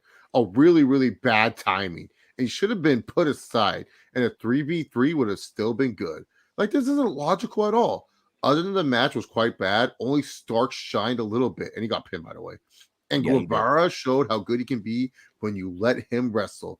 I'm kind of sad this will be one of the last matches in the career of Sting. He deserves better. At least I agree with them on that. I agree with the last part. Sting deserves better because Sting looked out of it like, yeah, bro. I agree. Man, Tony is putting on comments on CageMatch. That was Tony's fake account. He talking about Andre. Who? Why is he pronouncing Andrade names like this? What he calling? He calling Andrade Andre? Even putting Jericho aside, this match was chaotic in a bad way. I feel like everyone was doing spots and their signature moves without any care or for pace or story. And considering that Sting is setting up for retirement in 2024 and Omega's out for sickness, I feel like it was a very sloppy way of making sure the people got to see Jericho versus Starks and Big Bill like planned without any care for anything else. Yes. So the head of AWPR ruined the fun. And what happened? Took off Tony Khan's hat and sunglasses. Oh, look at this. Someone already wow. Wait, what was this rating? Oh, this is AEW. My bad. Okay. I was gonna say, bro, Steve, you was about to say, yeah, you messed up. 8.6. I don't know how. So TK confirms he expects Andrade to leave. Says he has a lot of respect for him and would welcome him back. I'm sure you would. Okay. You can't badmouth him because it's freaking. Sting is like, why am I surrounded by trouble on the way? Yeah, it seems like poor Sting, bro. It's like it's his last year, and everyone's trying to make it about them. They ain't making it about Sting. Yeah, absolutely. Well, yeah. Oh well. Yeah. This was the show. This was the show, man. This show was in the mud. There must, as we say, is he still going, by the way? Tony's still going? He is. Yeah. Looking like all right. All right. You know what I'm gonna do right now? I'm gonna end the poll right now. I'm gonna end it. All right. The poll's been ended. I asked you guys, you guys enjoy World's End? It was close. 65 people voted. Thank you guys that voted, by the way. Thank you guys. I asked you guys, did you enjoy World's End? 49% of you voted, yeah, it was lit. 50% of you voted, nah, fam, it was buns. Wait, how we get 49% say it was good, and then the other 50% saying it was bad? That makes no sense. I have no idea. What happened to the 1%? The question is supposed to be 49-51. Is this EC3 controlling his narrative? He's like, what the fuck are we doing? So TK taking questions. I wonder what they're gonna ask him. Hey Tony. Yeah, dude. Hey Tony. Steve had to get his vote in to break the tie. Yeah, Steve, I didn't even vote. Oh man, stop the count. Stop counting all the votes. Count all the votes. Stop the count. Stop the count. These are mail ballots. Not real ballots. Stop the count. We had to stop the count. Huge pause. Oh, Westby Mountains, you gotta get fucked up next time. I was too sober. I didn't enjoy it, and I didn't have enough bourbon and stock. I don't know, dude. I feel like World's End. This is one of those most forgettable AEW. Yeah, dude. This was a stinker. This is the Aquaman of the. This is the Aquaman 2 of AEW pay per view. Did y'all see Aquaman 2? No, I've not. Bro, it is so bad. I didn't even see Aquaman 1. Put it that way. You should watch Aquaman 1. That's a good movie, Steve. You know, it's crazy because the day I went to see Iron Claw, right? I thought you were gonna say Iron Man. I was like, Steve, what happened in 2008? No, the day I went to see Iron Claw, I went with my cousin and his best friend. His best friend the same day went with his girlfriend to watch Aquaman 2. The next day at the gym. He watched 2 movies at once? Yep. That's insane. I can't do that. I can do that at home, not in a theater. The next day, he's like, yeah, man, the fuck, man, the worst decision. That movie stunk. I'm like, yeah, Mm-hmm. it did. Steve, how would you know? You didn't even watch Aquaman 1. That's what he said. I'm going by what he said. But you Those- agree with him though. I'm just Yeah. saying, all right, like, okay. No, you And said, that, yeah, like you agree with it. I'm Hey, like, I'm what do you think all of right. Iron Claw? No, he just say, hey, he No, came what up to me. did you think? Me, I didn't even watch it. I need Aquaman's yet. Iron Claw. No, Iron Claw. Oh, overall, overall, I thought it was a good movie. However, Yeah. I kind of wish it was a Netflix series instead of a movie. Wait a minute. I thought it was good as it was, man. I know. There's a lot of revision history, but Hey, you know what? Kevin Von Erich liked this movie, and Zach Efron said that was the only person he cared about. So yeah, I'm cool with. I thought it was really good. It definitely was like, I even my non-wrestling friends, they didn't even know about the Von Erichs like that. But yeah, I feel like this is one of those biopics that's really good by it was like, oh, it got me good. It got me good for sure. It did. I took my godson and his friend right to watch the movie. My godson was like, "Oh my god!" At every single moment where the dude, where things happened, right? Because again, he's like, my godson's a casual fan. He only watches the Fed. So you probably don't even know who the Von Erichs are. So again, he went because again, he wanted to see the movie, and his friend wants to be a wrestler.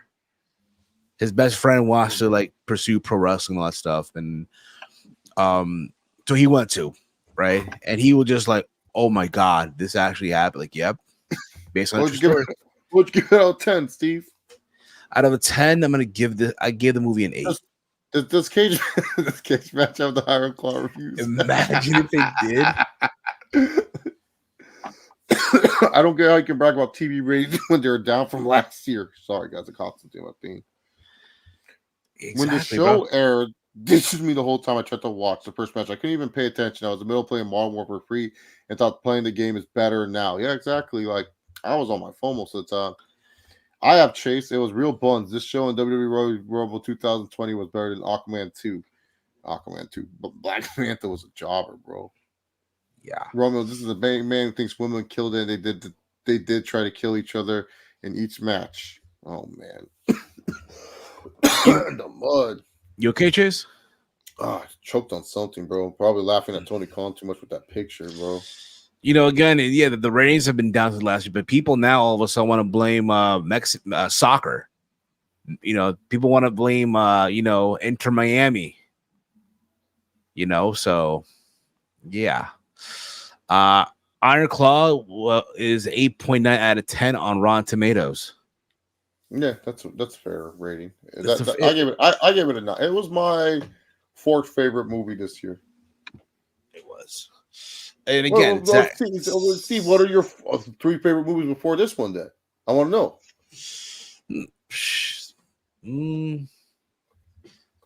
Iron Claw was like the first movie I seen in a minute. You said it was your 4th.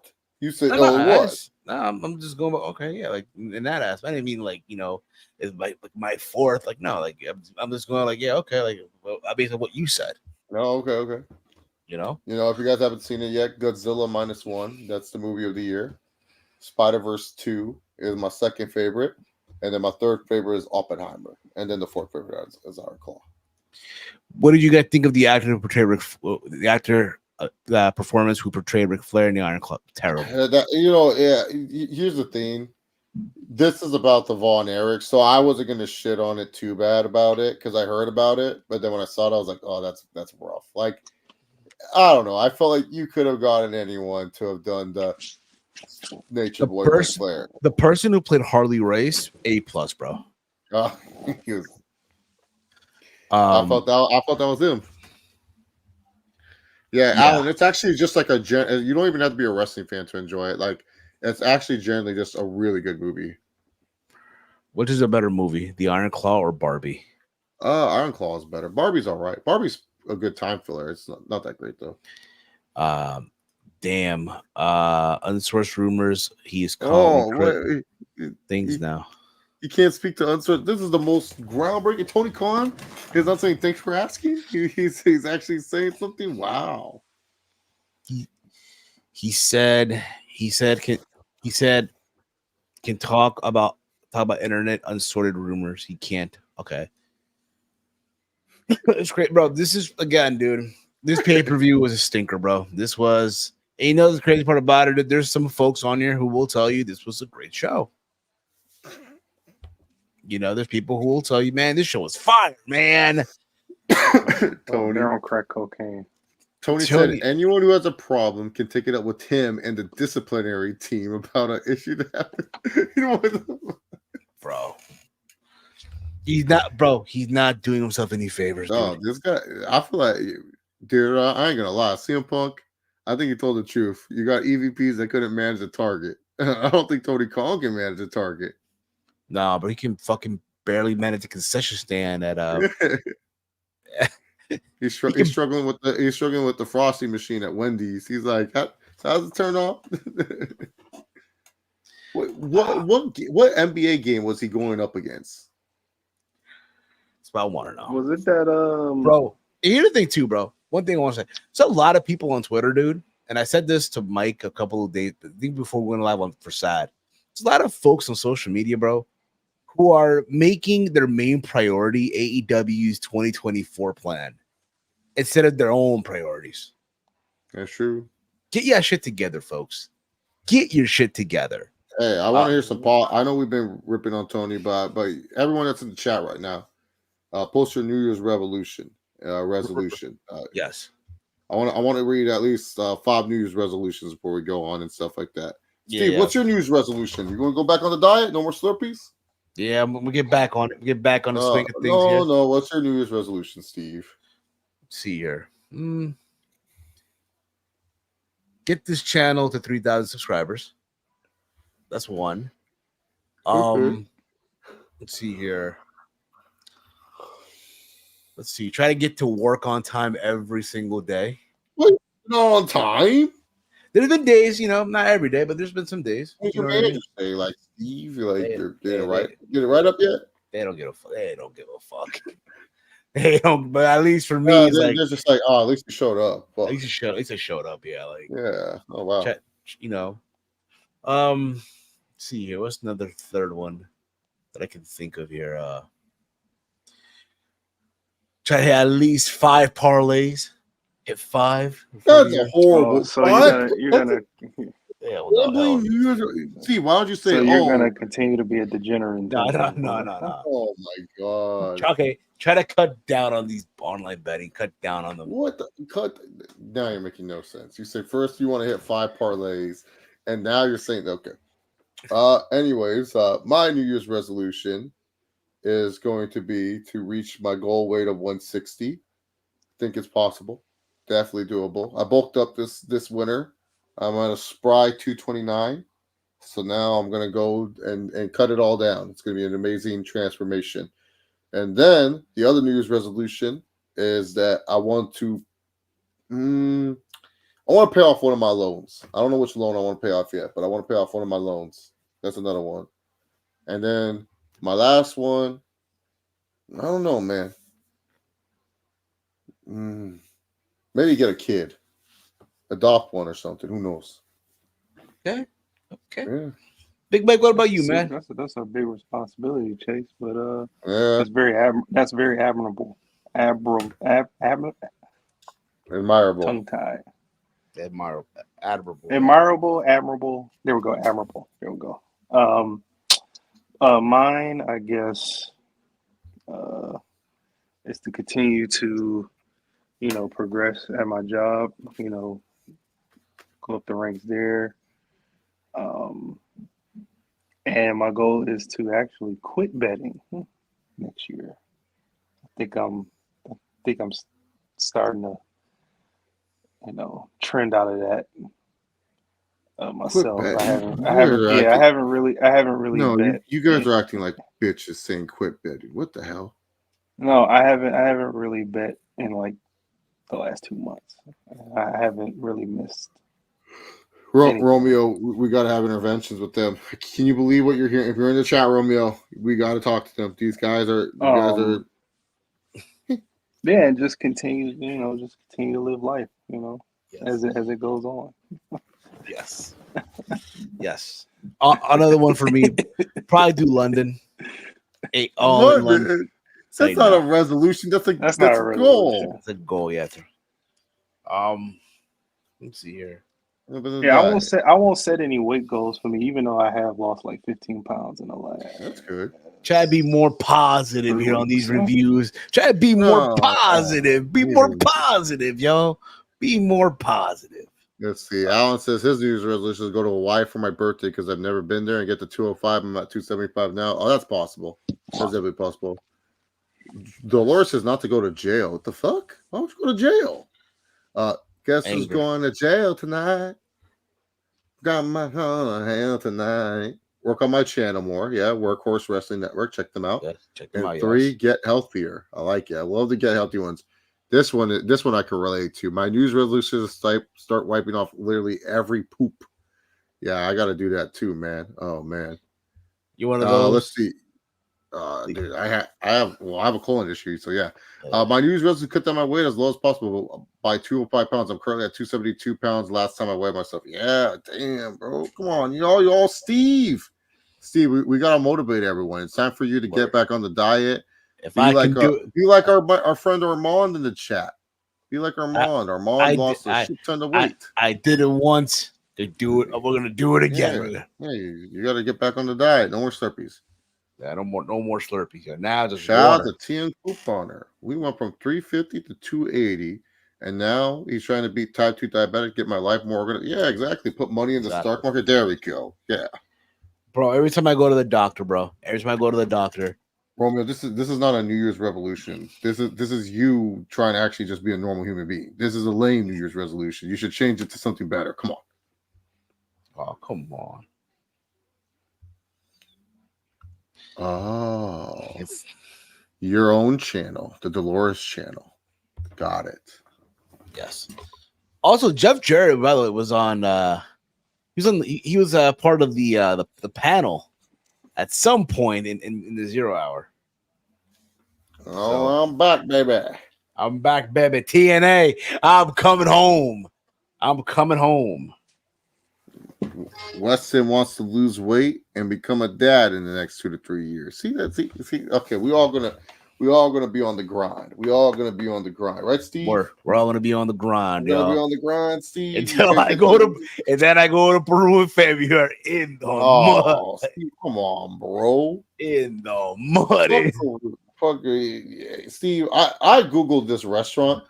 You're capping. It's not the number one restaurant in the world. Per 50 best, yes, it is. No, it's not. Yeah, per50best.com or some bullshit. Not which the is actual 50. It's not the legit 50 best. It is. No, for 2020. For 2023. The number one restaurant is in France. Dick. Just trying to say fucking Peru gonna have. Yeah, okay. Hold up. Here we go. How much is your plate again? 1,200. You're gonna pay $1,200. This motherfucker was freaking out at the bill at Buca de Bepples. I don't even think you're gonna want to see the bill for this one. Like $300 a person. Hey guys, if you don't want to know why we won't have certain streams at time, because Steve's gonna be like, I gotta go to bed. I gotta work the overtime to make sure I can pay for this number one restaurant. No, your number one restaurant bullshit. Hey, which reminds me, the flight's happening in February. Counting it down already. Holy shit! The flight. I'm leaving on the 14th of February. So Romeo, first movie has to be the Friday movies. Oh my god, number one best restaurant in the world. I'm googling this. Per 50 best. Yeah, but per 50 best. That's like the world's 50 best.com. Would you buy this yourself and you put this number one? That's per them. Yeah, bro. Per 50 best. Central. It's Central. Central. Dude, Steve, this is all fucking restaurants in Mexico and South America. Yeah, in Peru, South America. It's all down. So it's not the best. It's the best in South America, not in the world. No, it's per the world. Yeah. Hold up. Wait a minute. You said per the world. The controversial, but the reviewed awards take on the enormous and potential. This is controversial. What the fuck is this? Wow, Steve. Yeah, hold up. You know what? I'm not even gonna do it to you that bad because it's a bonding trip for you and your brother. So Yeah, I hope y'all have fun. but it's part of it's part of his therapy. Put it that it's part of my brother's therapy. Well, I hope he has fun. I'm sorry, Steve. Ibuli is the best. So it just got it in 2023, Steve. Yeah, 2023 for the #1 restaurant in the world. Yeah, but this one restaurant, El Bulli, El Cellar, and stuff. They're the real best restaurants because they're always ranked. I'm sure they are. This is the Mickey Mouse ranking. Nah, never. What are you talking about? Guys, I feel Steve is capping with this. This is not the. It's not even in the best of the best. It is the world's 50 best.com. No, the best of the best. The best of the best ranking is El Bulli, the French Laundry, the Fat Duck, Norma. There you El go. Cellar, Best restaurant in the world is Wendy's. Yeah, Can't beat those spicy nuggets. There we go. See, now we're talking. We're talking real shit now. You're not Talk. talking this. It's all about the Wendy's. It's all about the Wendy's chili. Or the Wendy's chili is that's where it's at. Bro. Oh, Chili with cheese. The chili with cheese. Wendy's chili is good, man. Wendy's chili chili. with the cornbread. No, just we don't get the cornbread here. What? Just chili with cheese. Oh, what's wrong with cornbread? I love cornbread, but I don't get the cornbread from Wendy's. I love cornbread. Wait, why not? What's wrong with it then? Nah, I just don't get the cornbread. I just normally get the. Wait, so you eat your chili? You don't eat chili with cornbread? Nope. The fuck? Chili with cheese. Guys, does anyone believe Steve though about his the best restaurant in the world? I don't believe it, man. Steve, you need to come down to Tennessee and eat my restaurant I work at. We really have good steak, chicken, and pizza. Oh man. I love that. That sounds great. That's what's up. Here we go. Oh, look, I don't trust your sources, Steve. Look at this. I never look at this. World's 50 best. That looks like look at it. This looks like he just made it. Doesn't this look like Steve made this on WordPress? How am I gonna make this? No, you made this on WordPress. Look at this. So this is what you made. You made this on WordPress, dude. You never ChatGPT to make this. Never. This is not a real website. Look at this. Number 2's in Barcelona. Number 3's in Madrid. You ChatGPT this. Never that. You did accusation. AI. No, what the hell? This is the fakest website. I'm also going to this one, by the way, too. 50 best. This is the world's 50 best website. See, look, and coincidentally, he has number 6. He's going to number 6 and number 1 in fucking Lima. Look, some of them don't even have pictures.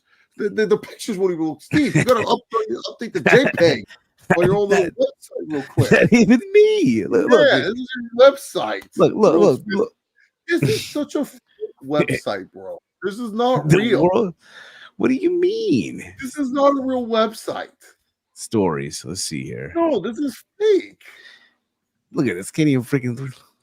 Yeah, you can't load shit because you haven't put anything in the fucking back wall. That's why. You haven't put the page yet. Yeah, okay. So you have to close it. He made this website. World50best.com. Well, how lazy are you? Never that. Hold up. Oh, man. World's 50 best. Steve with this fake website. I cannot believe it, man. I cannot believe it. Yeah, okay. Oh, you asked ChatGPT to make that for you just to put Central at number 1. Who votes for this, Steve? Good question. Press. What press? Food bloggers, I guess, and all that stuff. Does any of that have flavor or seasoning? I would assume so. Yes. Wait, for your food, yeah, Peru. Yeah. Yes. Spice, yeah. Cumin, spice. Okay. A lot of chilies. Yeah, Steve. This is a Tony comic book website. Yeah, okay. I'm just saying, man. I don't know if that's real or not. I need more evidence. Big Mike, you still there, brother? Where's FoodNetwork.com? I'm still here, man. Where's Food Network, Steve? Does Food Network have? I need a legit source from. I cannot attack not that WordPress shit. I need a legit source on this website. As Chef Gordon Ramsay eating at Central. He knows the chef. He knows the chef. Okay, I need a picture of that. Then I'll believe. I'll believe you. I'll send you until Gordon does that. No. Just No, class. Well, there's a video, and I can't play the video. Oh, nobody asked a question about MJF yet. What the fuck? He's the former world champ. What are they all doing? That's weird. Big Mike's betting on. He's doing his Michigan parlay. No, I'm not. I'm gonna watch that with enjoyment. You mean misery as my quarterback, Jalen Milroe. Jalen Milroe is going to roll tide over the Michigan Wolverines. We'll see about that. Should be a fun one. Hold up. I got you.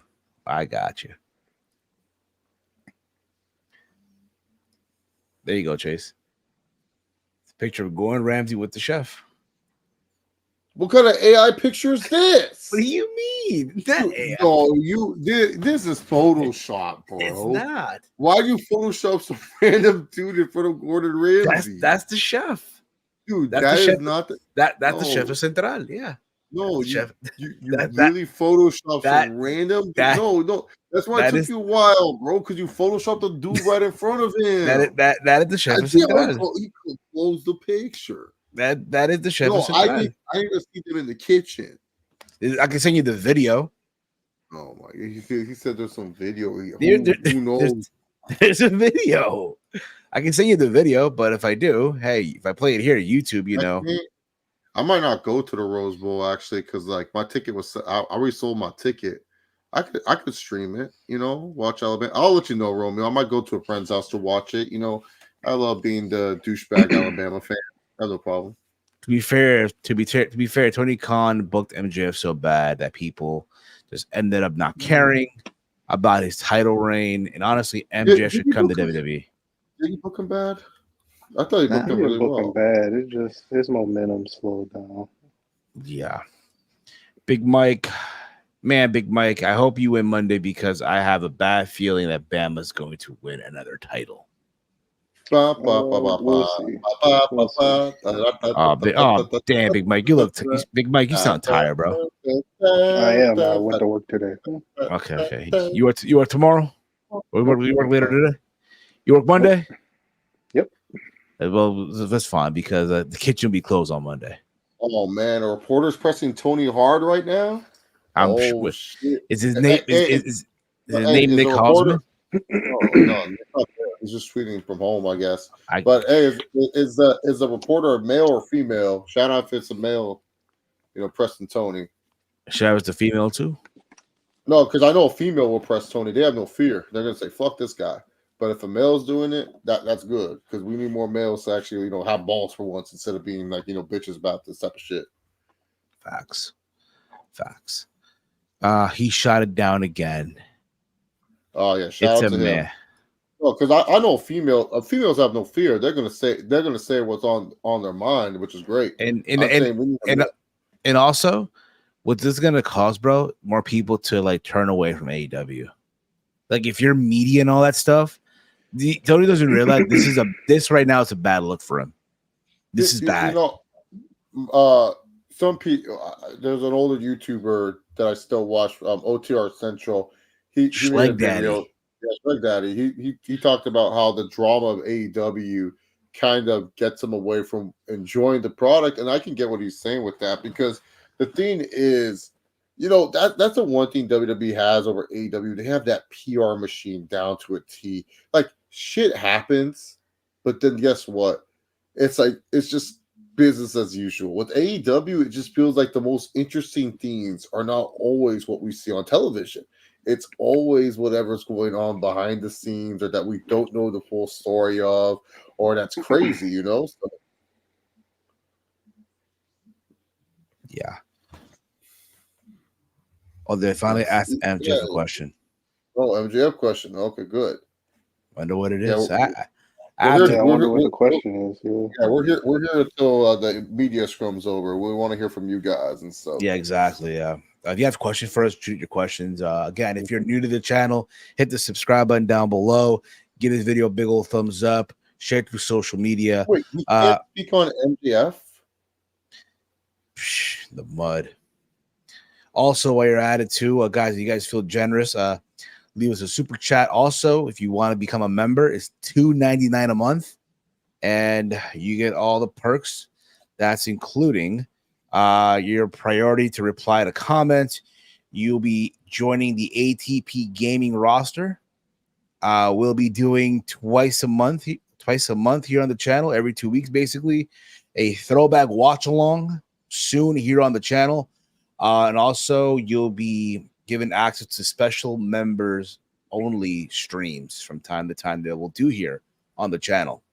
Also, in 2024, I mentioned this earlier, the new shows that are coming. We're bringing back the throwback. That's going to be a monthly thing. We'll recap a show from back in the day, and every Thursday, after Impact, your TNA review, Impact breakdown. That's going to be after Impact goes off the air. I'm not sure, though, if they're going to be doing a best of still or they're doing taping with matches. I'm not sure. I know their pay-per-view is coming up, though, in a couple of weeks. What's the pay-per-view? Hard to Kill? Hard to Kill. Yeah, Hard to Kill. Where Okada won't be there. He'll be the day after on the tapings. It's kind of weird, right? Like CPZ is gonna be excited. CPZ is like the most loyal TNA fan I know. Been watching this shit. He kept watching this shit. Let's go PCO to the moon. Oh fuck, PCO's on. Oh damn, PCO's on that payroll. Oh, in the mud. Say nah. I'll never forget, bro. When he won the Ring of Honor World Title, bro. When he beat Roosh, I crapped on it, and everyone gave me shit for it, bro. People were trying to drag my name through the mud. Never forget it, yo. It will turn into a boycott AEW movement if TK doesn't fix this. Is he, though? Let's be honest here. Are they really, though? Chase, Mike, are they really, though? Are they really going to boycott AEW? No. There's some fans that you might get a couple turns, but no, not full out boycott. Nah. Because there's a problem. A lot of people still hate WWE. So it's like, you hate WWE, and now it's like, what are you gonna watch? And if you don't know where to find TNA, you don't want to do YouTube for MLW. It's between WWE and AEW. AEW show. Yeah, New Japan's kind of a hard watch too. So for most fans, AEW is still the lesser two evils. So, and you gotta understand too, for a lot of people, AEW changed their lives. Is the reason they found their love again for wrestling. Yeah, exactly. AEW has like a sentimental thing for a lot of new fans, and also rekindled fans, we should say too. And also for a lot of fans, AEW, Tony Khan changed, saved wrestling. Whatever that means. I don't think Tony Khan saved wrestling. I think AEW saved wrestling. Nah, but WWE. There's people who think. Yeah, I know people who choose to say that Tony did it. I think it's AEW, the company, that did it. Because without AEW, WWE would have been shit still. I'm not really a horror person, to be Ronin goes. It's not really my thing. Yeah, Steve, what's the scariest movie you ever seen? Steve, Freddy versus Jason? Final Destination? No, that's pretty creepy. Paranoia, getting on a plane, getting on a roller coaster.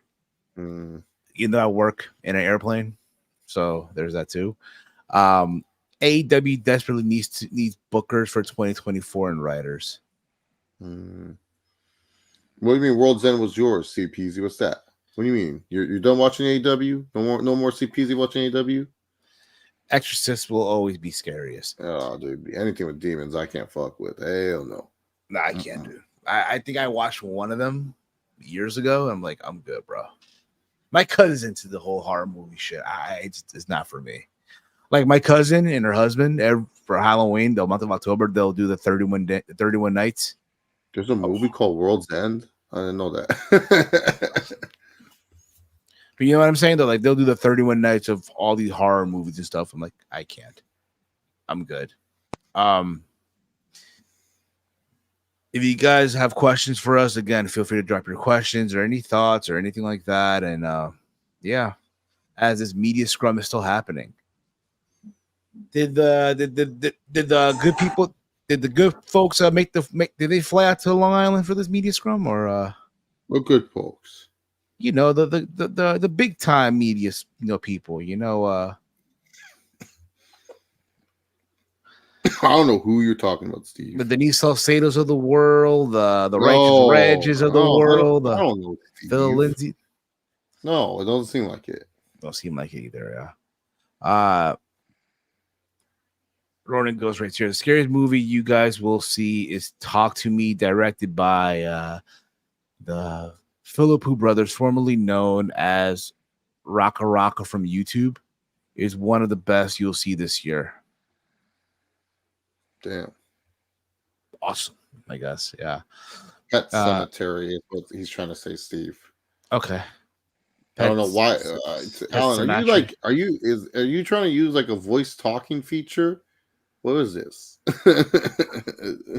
Which is fine. I mean, I get it. Oh, wow. What? Wait, TK's been bragging about the Continental Classic? Over, under 2.5. How many 5 stars does Dave Meltzer give matches on this show? Oh, shit. I will say... Go, Chase. I'm sorry. Continental Classic final?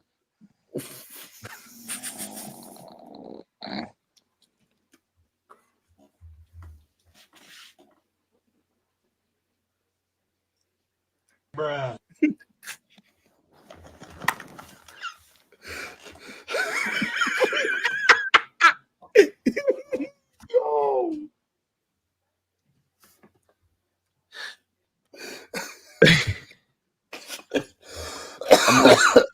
I'm gonna do the Herb Dean and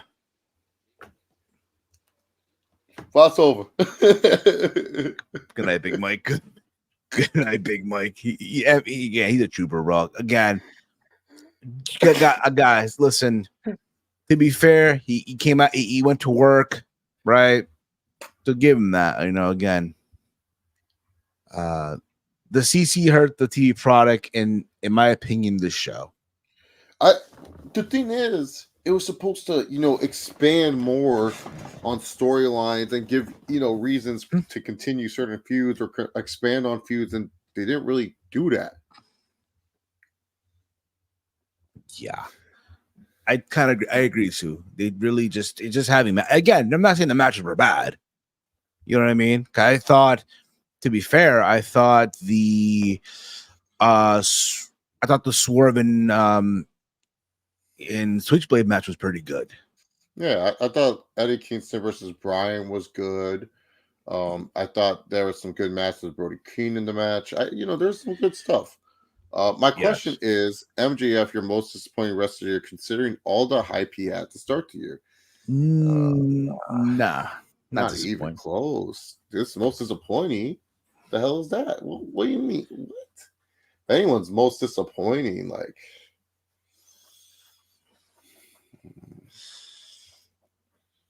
I don't know. Okay, I'll say it because of what happened.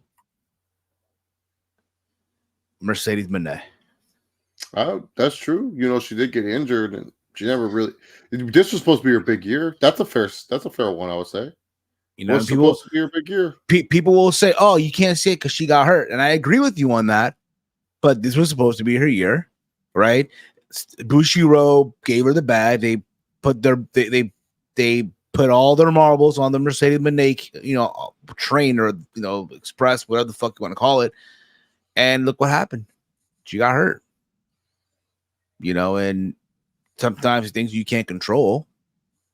And then you have her show up at Wembley Stadium, sitting in the crowd with everyone, right? Oh, this right here is true. Sonata could be the most. Oh, he's either thing about it. I think Kaito Kiyomiya could possibly take that crown too. Kiyomiya was like started the year feuding with Okada, felt like he was going to be like, oh, this is the GHC heavyweight champion. He's going to be great. Nothing. No, David Finlay approved Dolores. Yeah, he about to be the next global champion. Come on now. Yeah, your next. Your brain is fried out. So must be nice. I like CP. He said MJF not being weekly on TV is going to hurt the entertainment factor for me. It's true. What does it say to MJF as a talent that WWE didn't make that a harder play on him? I think what it is, okay, they believed, again, for the WWE side, right, that MJF already re-signed with AEW, which is, again, I said this at the beginning of the stream here. If you're MJF, why would you not re-sign with AEW? They're putting their they're putting all their marbles on MJF, right? Yeah, hold up. CP. I gotta highlight that. CP's coming. Yeah, that's long-term storytelling. Yes, the great Sonata. The great Sonata. The great Sonata. Yo, I ain't gonna lie, bro. James Storm's heel theme song and Impact TNA used to slap, bro. You can run on for a long time. You can run on for a long time. Midnight Rider. But also, too, the thing is, if you're going to sign an MJF, he has to go and win. You can't have it where MJF signs and he's not going to do anything big. And I think the way look, I think for sure WWE was probably going to make a bigger play at MJF. But then I think, CM Punk fell into their lap. I think they didn't expect CM Punk to be a factor whatsoever. And then once CM Punk kind of fell into their lap, it was kind of like, all right, we don't need MJF anymore. And then also, too, I think some other guys stepped up from WWE this year. Like, I think LA Knight had a much bigger year than what the company thought of this guy was going to have. Like, they weren't expecting LA Knight to explode on the scene and become, the star that he became, especially on the microphone. So I think there's a lot of factors where it's just like, hey, do we really need to give money to MJF when we have an LA Knight, we have Cody, Jey Uso, Sami Zayn, Kevin Owens, Randy Drew Orton's McIntyre soon. Yeah, Drew McIntyre is still hot. Yeah, exactly. AJ Styles, Bobby Lashley. I mean, WWE's deep as fuck right now. This is right now. This is the deepest they've been. And so I just think with MJF, why would you give him this money if you know that he's not going to be someone that you're going to go all the way with? So I think there was a lot of factors. So and then you look into the developmental. Carmelo Hayes, Braun Breaker, Ilya Dragunov, Trick Williams, right? I mean, Wesley, once he comes back from injury, like, bro, this is the most stacked I've ever seen WWE has been in God knows how many years. So at this point, again, I said this earlier, again, it's going to happen. MJF eventually will make that jump. It's not going to be right now. The guy's still young. Again, his time will come. And hell, they're about to get Andrade again. Some will even say Andrade will be there on Monday. Can you imagine? Right? Might be, I don't know, some random segment. Next thing you know, you hear is El Idolo. No, he better have his old theme. I better not hear El Idolo. Boom, boom, boom, boom, boom, boom, boom, boom, boom, boom. Like Carlito's horrible new theme he has. I hope not, bro. You know what cool is? Do. I'm like, what? This ain't cool. Nah, but that theme song, bro, that he had was a banger, bro. That Andrade. Dude. So Esencia de Excelencia. Bro. Bro. His entrance, bro. That entrance take over Philly, bro. With Gargano. that mass mariachi band. He came out with the mat. He took it off, bro. MJF is 27 years old. Yeah, he still has time, bro. Mm-hmm. He still has time, bro. You're gonna get your big fantasy match with MJF in the Fed eventually. It's gonna happen. Give it time, yo. Give it time. But can you imagine right now if they're on if now let's say they have not re-signed him yet, and right now they're on a handshake deal. I do think, yeah, he's taking time off. I do think, honestly, he's gonna get that surgery done on that labrum. That's probably one because look at him, right? He's pretty banged up right now. You know, so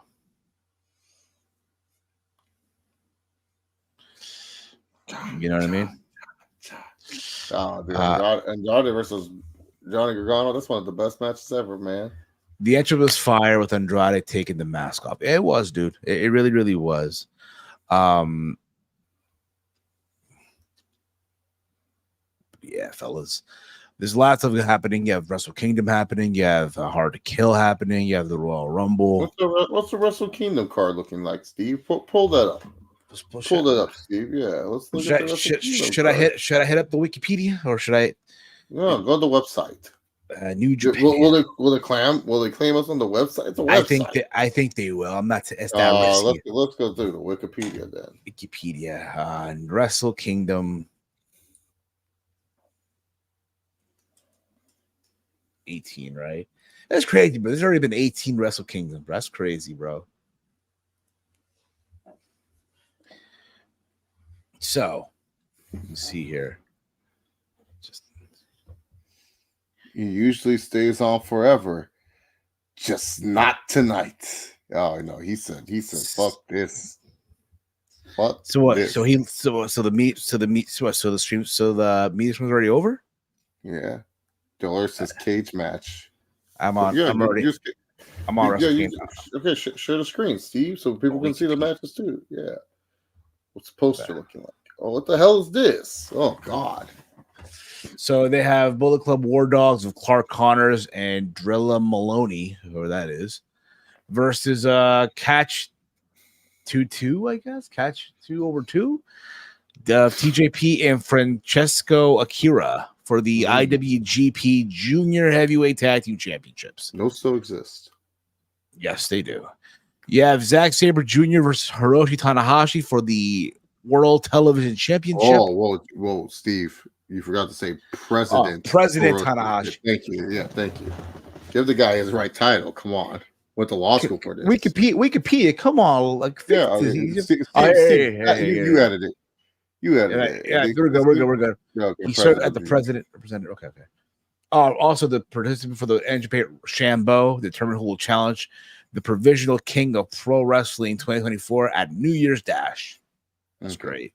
You have Yota Tsuji versus Yuya Uemura in the singles contest. Oh, that should be good. Yuya Uemura. Never mind. I thought that was the guy from Impact who left, but no. You have Shota Umino and Kyoto Kiyomiya. Versus the House of Torture of Evil and Ren Narita in a tag team match, player. Oh, God. You have Shingo Takagi versus Tama Tonga with a never open weight championship. Man, Shingo's still never open weight champion. Jesus. Yeah, he's still doing the damn thing, bro. You have Bishamon, Hiroki Goto, aka Mr. Fumble the Bag on the big when the lights are bright. And Yoshihashi, he's still on the payroll. Yeah, see, you were right. He was the Impact guy. Came back from excursion. Yeah. Versus Girls of Destiny of Hikuleo and El Fantasma. Girls of Destiny. Are the tag team champs? A strong open weight for the winner. So the winner takes all. So it's a winner takes all, basically. Winner takes all. It's the heavyweight tag team titles and I guess the strong open weight tag team champions. Oh. So I guess that's New Japan Strong in the US, basically. Oh, yeah, I know that. Yeah. Okay. Hiromu's facing El Desperado.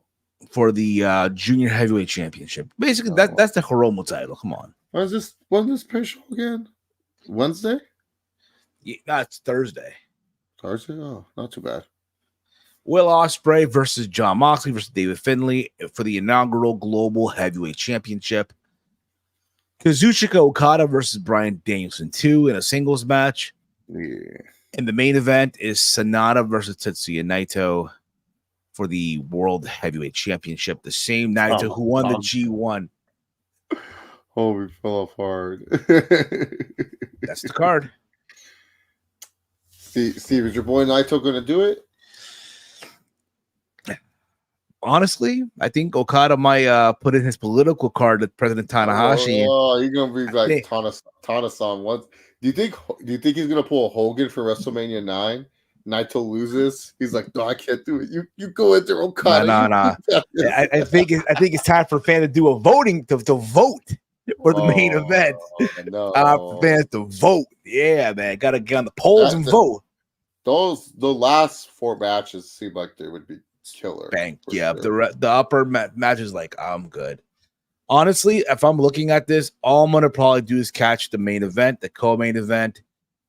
Honestly, the tag title match is gonna be good. The last probably 6 matches I'll catch, and then the rest maybe I'll catch President Tanahashi versus Zack Sabre Jr. I'll catch Yota Tsuji. See, I'm saying his name right. Yeah, you're not calling him Steve Aoki. Darn it, Chase, in the mud. Hey, you're the one who calls him that. I'm not the one calling him Steve Aoki. You think Yota Tsuji will come out to No Beef? Sure. Boom, boom, boom, boom, boom, boom. He can't help it, guys. This is him. Okada got an injury his leg this time. Oh no.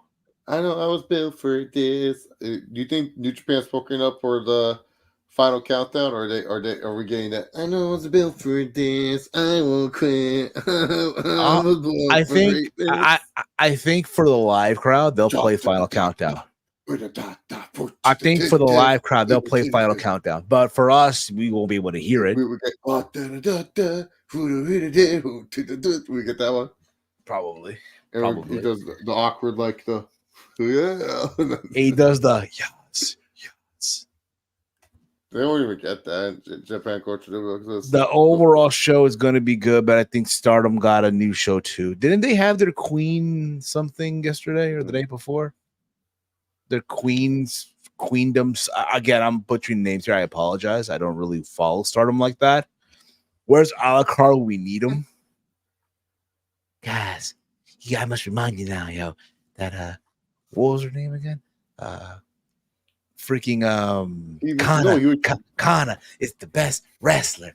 And he misspelled Io Sky's name. He could have Lo Cherie. Io Cherie is the best wrestler. The Cinderella champion. I'm like, what? I'll never forget, bro. He did a Raw review.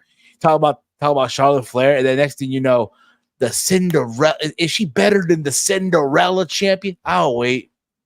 Everyone goes, Steve doesn't care about the fucking movie. No, I'm just, I'm trying to, read members' comments as well. You want your comment, to be read as a priority. Again, become a member. $2.99 a month. That's true. That's all it takes. Members get the priority. Yeah, member get the priority, brother. Dream Queendom.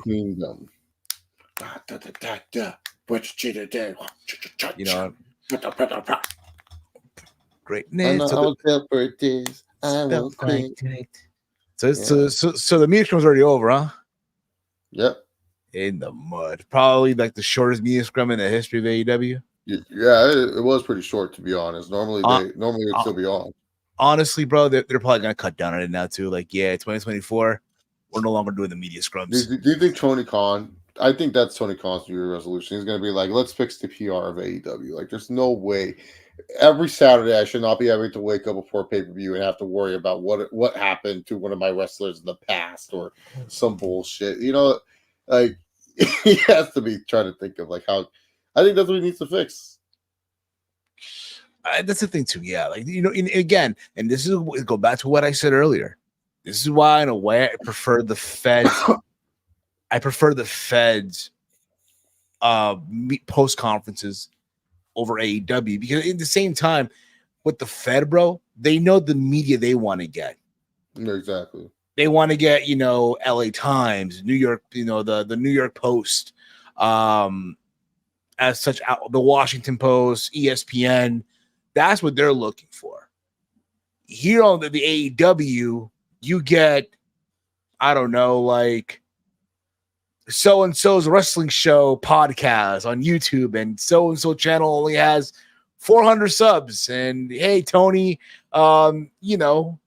shit like that. That's what they usually get. Stardom got a show on the 3rd and the 4th. Oh, boy. 2 nights. To do. The 2 nights, yeah. All right, Steve. I think it's good. I think it's time. I think we did it, yo. We got to put a bow on this. I want to thank you guys again for tuning in. You guys have been awesome as always. Much love to all of y'all. Again, if you're new to the channel, hit the subscribe button. Give this video a big old thumbs up. Share it through social media, and all that stuff. Also, if you guys want to show support as well, if you want to become a member here on the Around the Point Network, is $2.99 a month. You get all the perks, such as, I'm going to read this out again. Again, you get all these perks here. You get main priority to reply to comments, right? You get to join the ATP Gaming roster. You'll be able to join us on the Throwback Watch Along that we'll be doing every 2 weeks. Basically, we're going to be watching a pay-per-view from back in the day, and you get to join us on the watch along live on the stream. You get to join us. And then you can also get to join us on special members only streams. So again, $2.99 a month, the price of the McDouble, I think. So yeah, completely optional. Not even, bro. McDoubles are now like $4. Oh, that's crazy. Oh, in the mud. Less than the McDouble. Less than the McDouble. Okay? Yeah, less than the McDouble. Again, think about that for a second. It's completely optional. Thank you all as always. You guys can follow the Around the Point Network on X at AT Point Network. Okay. Think about this. The last stream of the year, we thought it was going to be our end of the year special. But you got to go back and check out all the clips that we played of 2023. It was actually this AEW review. So if anyone that think we hate AEW, just think about this. We did we kind of even talk about the show, to be honest. Like, yeah, I know, but still, I feel like the version of this review, it's barely us talking about the fucking show. Yes, basically. But we're honest. We were honest about it, though. Let's be fair about it. I give it a 5 out of 10. It was fine. You guys can check me out on X at Heel Steven. Yeah, I can go check out Big Mike on Twitter at Detroit Gamer 313. And thank you all to the new members that have joined and everyone that left the super chat. Greatly appreciated as well, such as Spaz Phoenix, Will Chisholm, Romeo, and Brandon Brown for all that stuff as well. And yeah, Chase, let them know where can they check you out, bro. Just follow me on X at Chase Oliver 68. Around the Point. That's where I'm at. And whenever True Heat Sports does a stream, MMA or something, that's when I do stuff. We talked about that earlier. About Kevin Dunn. Talked about it earlier. Yes. So now we want to wish you all a happy new year. Producer. Get to the camera. Yes. Camera. So want to thank you guys again. Happy New Year. Enjoy yourselves. Drink responsibly. Don't drink and drive. Remember, click it or ticket. Right. We'll be back. Well, Steve's Kitchen will reopen not this Monday because it's New Year's Day, and I don't want you guys, you guys will be recovering.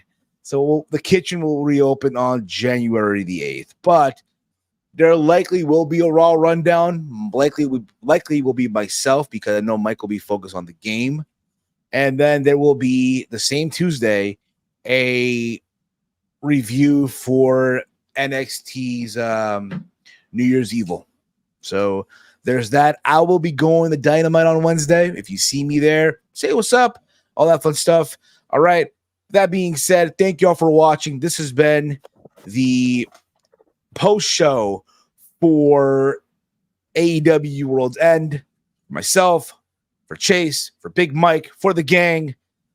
We'll see you all down the road. Good night. Good morning. Happy New Year. Thank you, everybody, for making AEW the #1 wrestling product.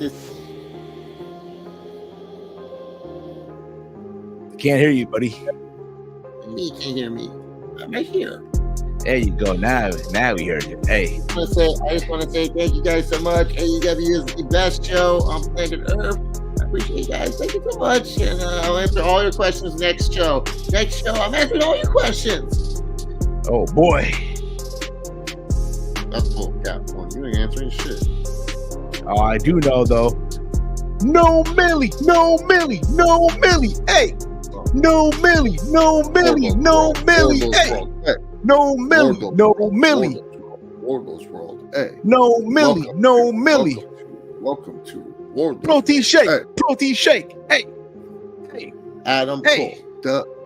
The devil, swerving when we drive. Everything going down to the Sasha High. We know what it is. It's AEW, Dynamite, Collision, Rampage. You know it. ATP all day. On the point network. Hey, Warlord's World. Hey, Warlord's World. Hey.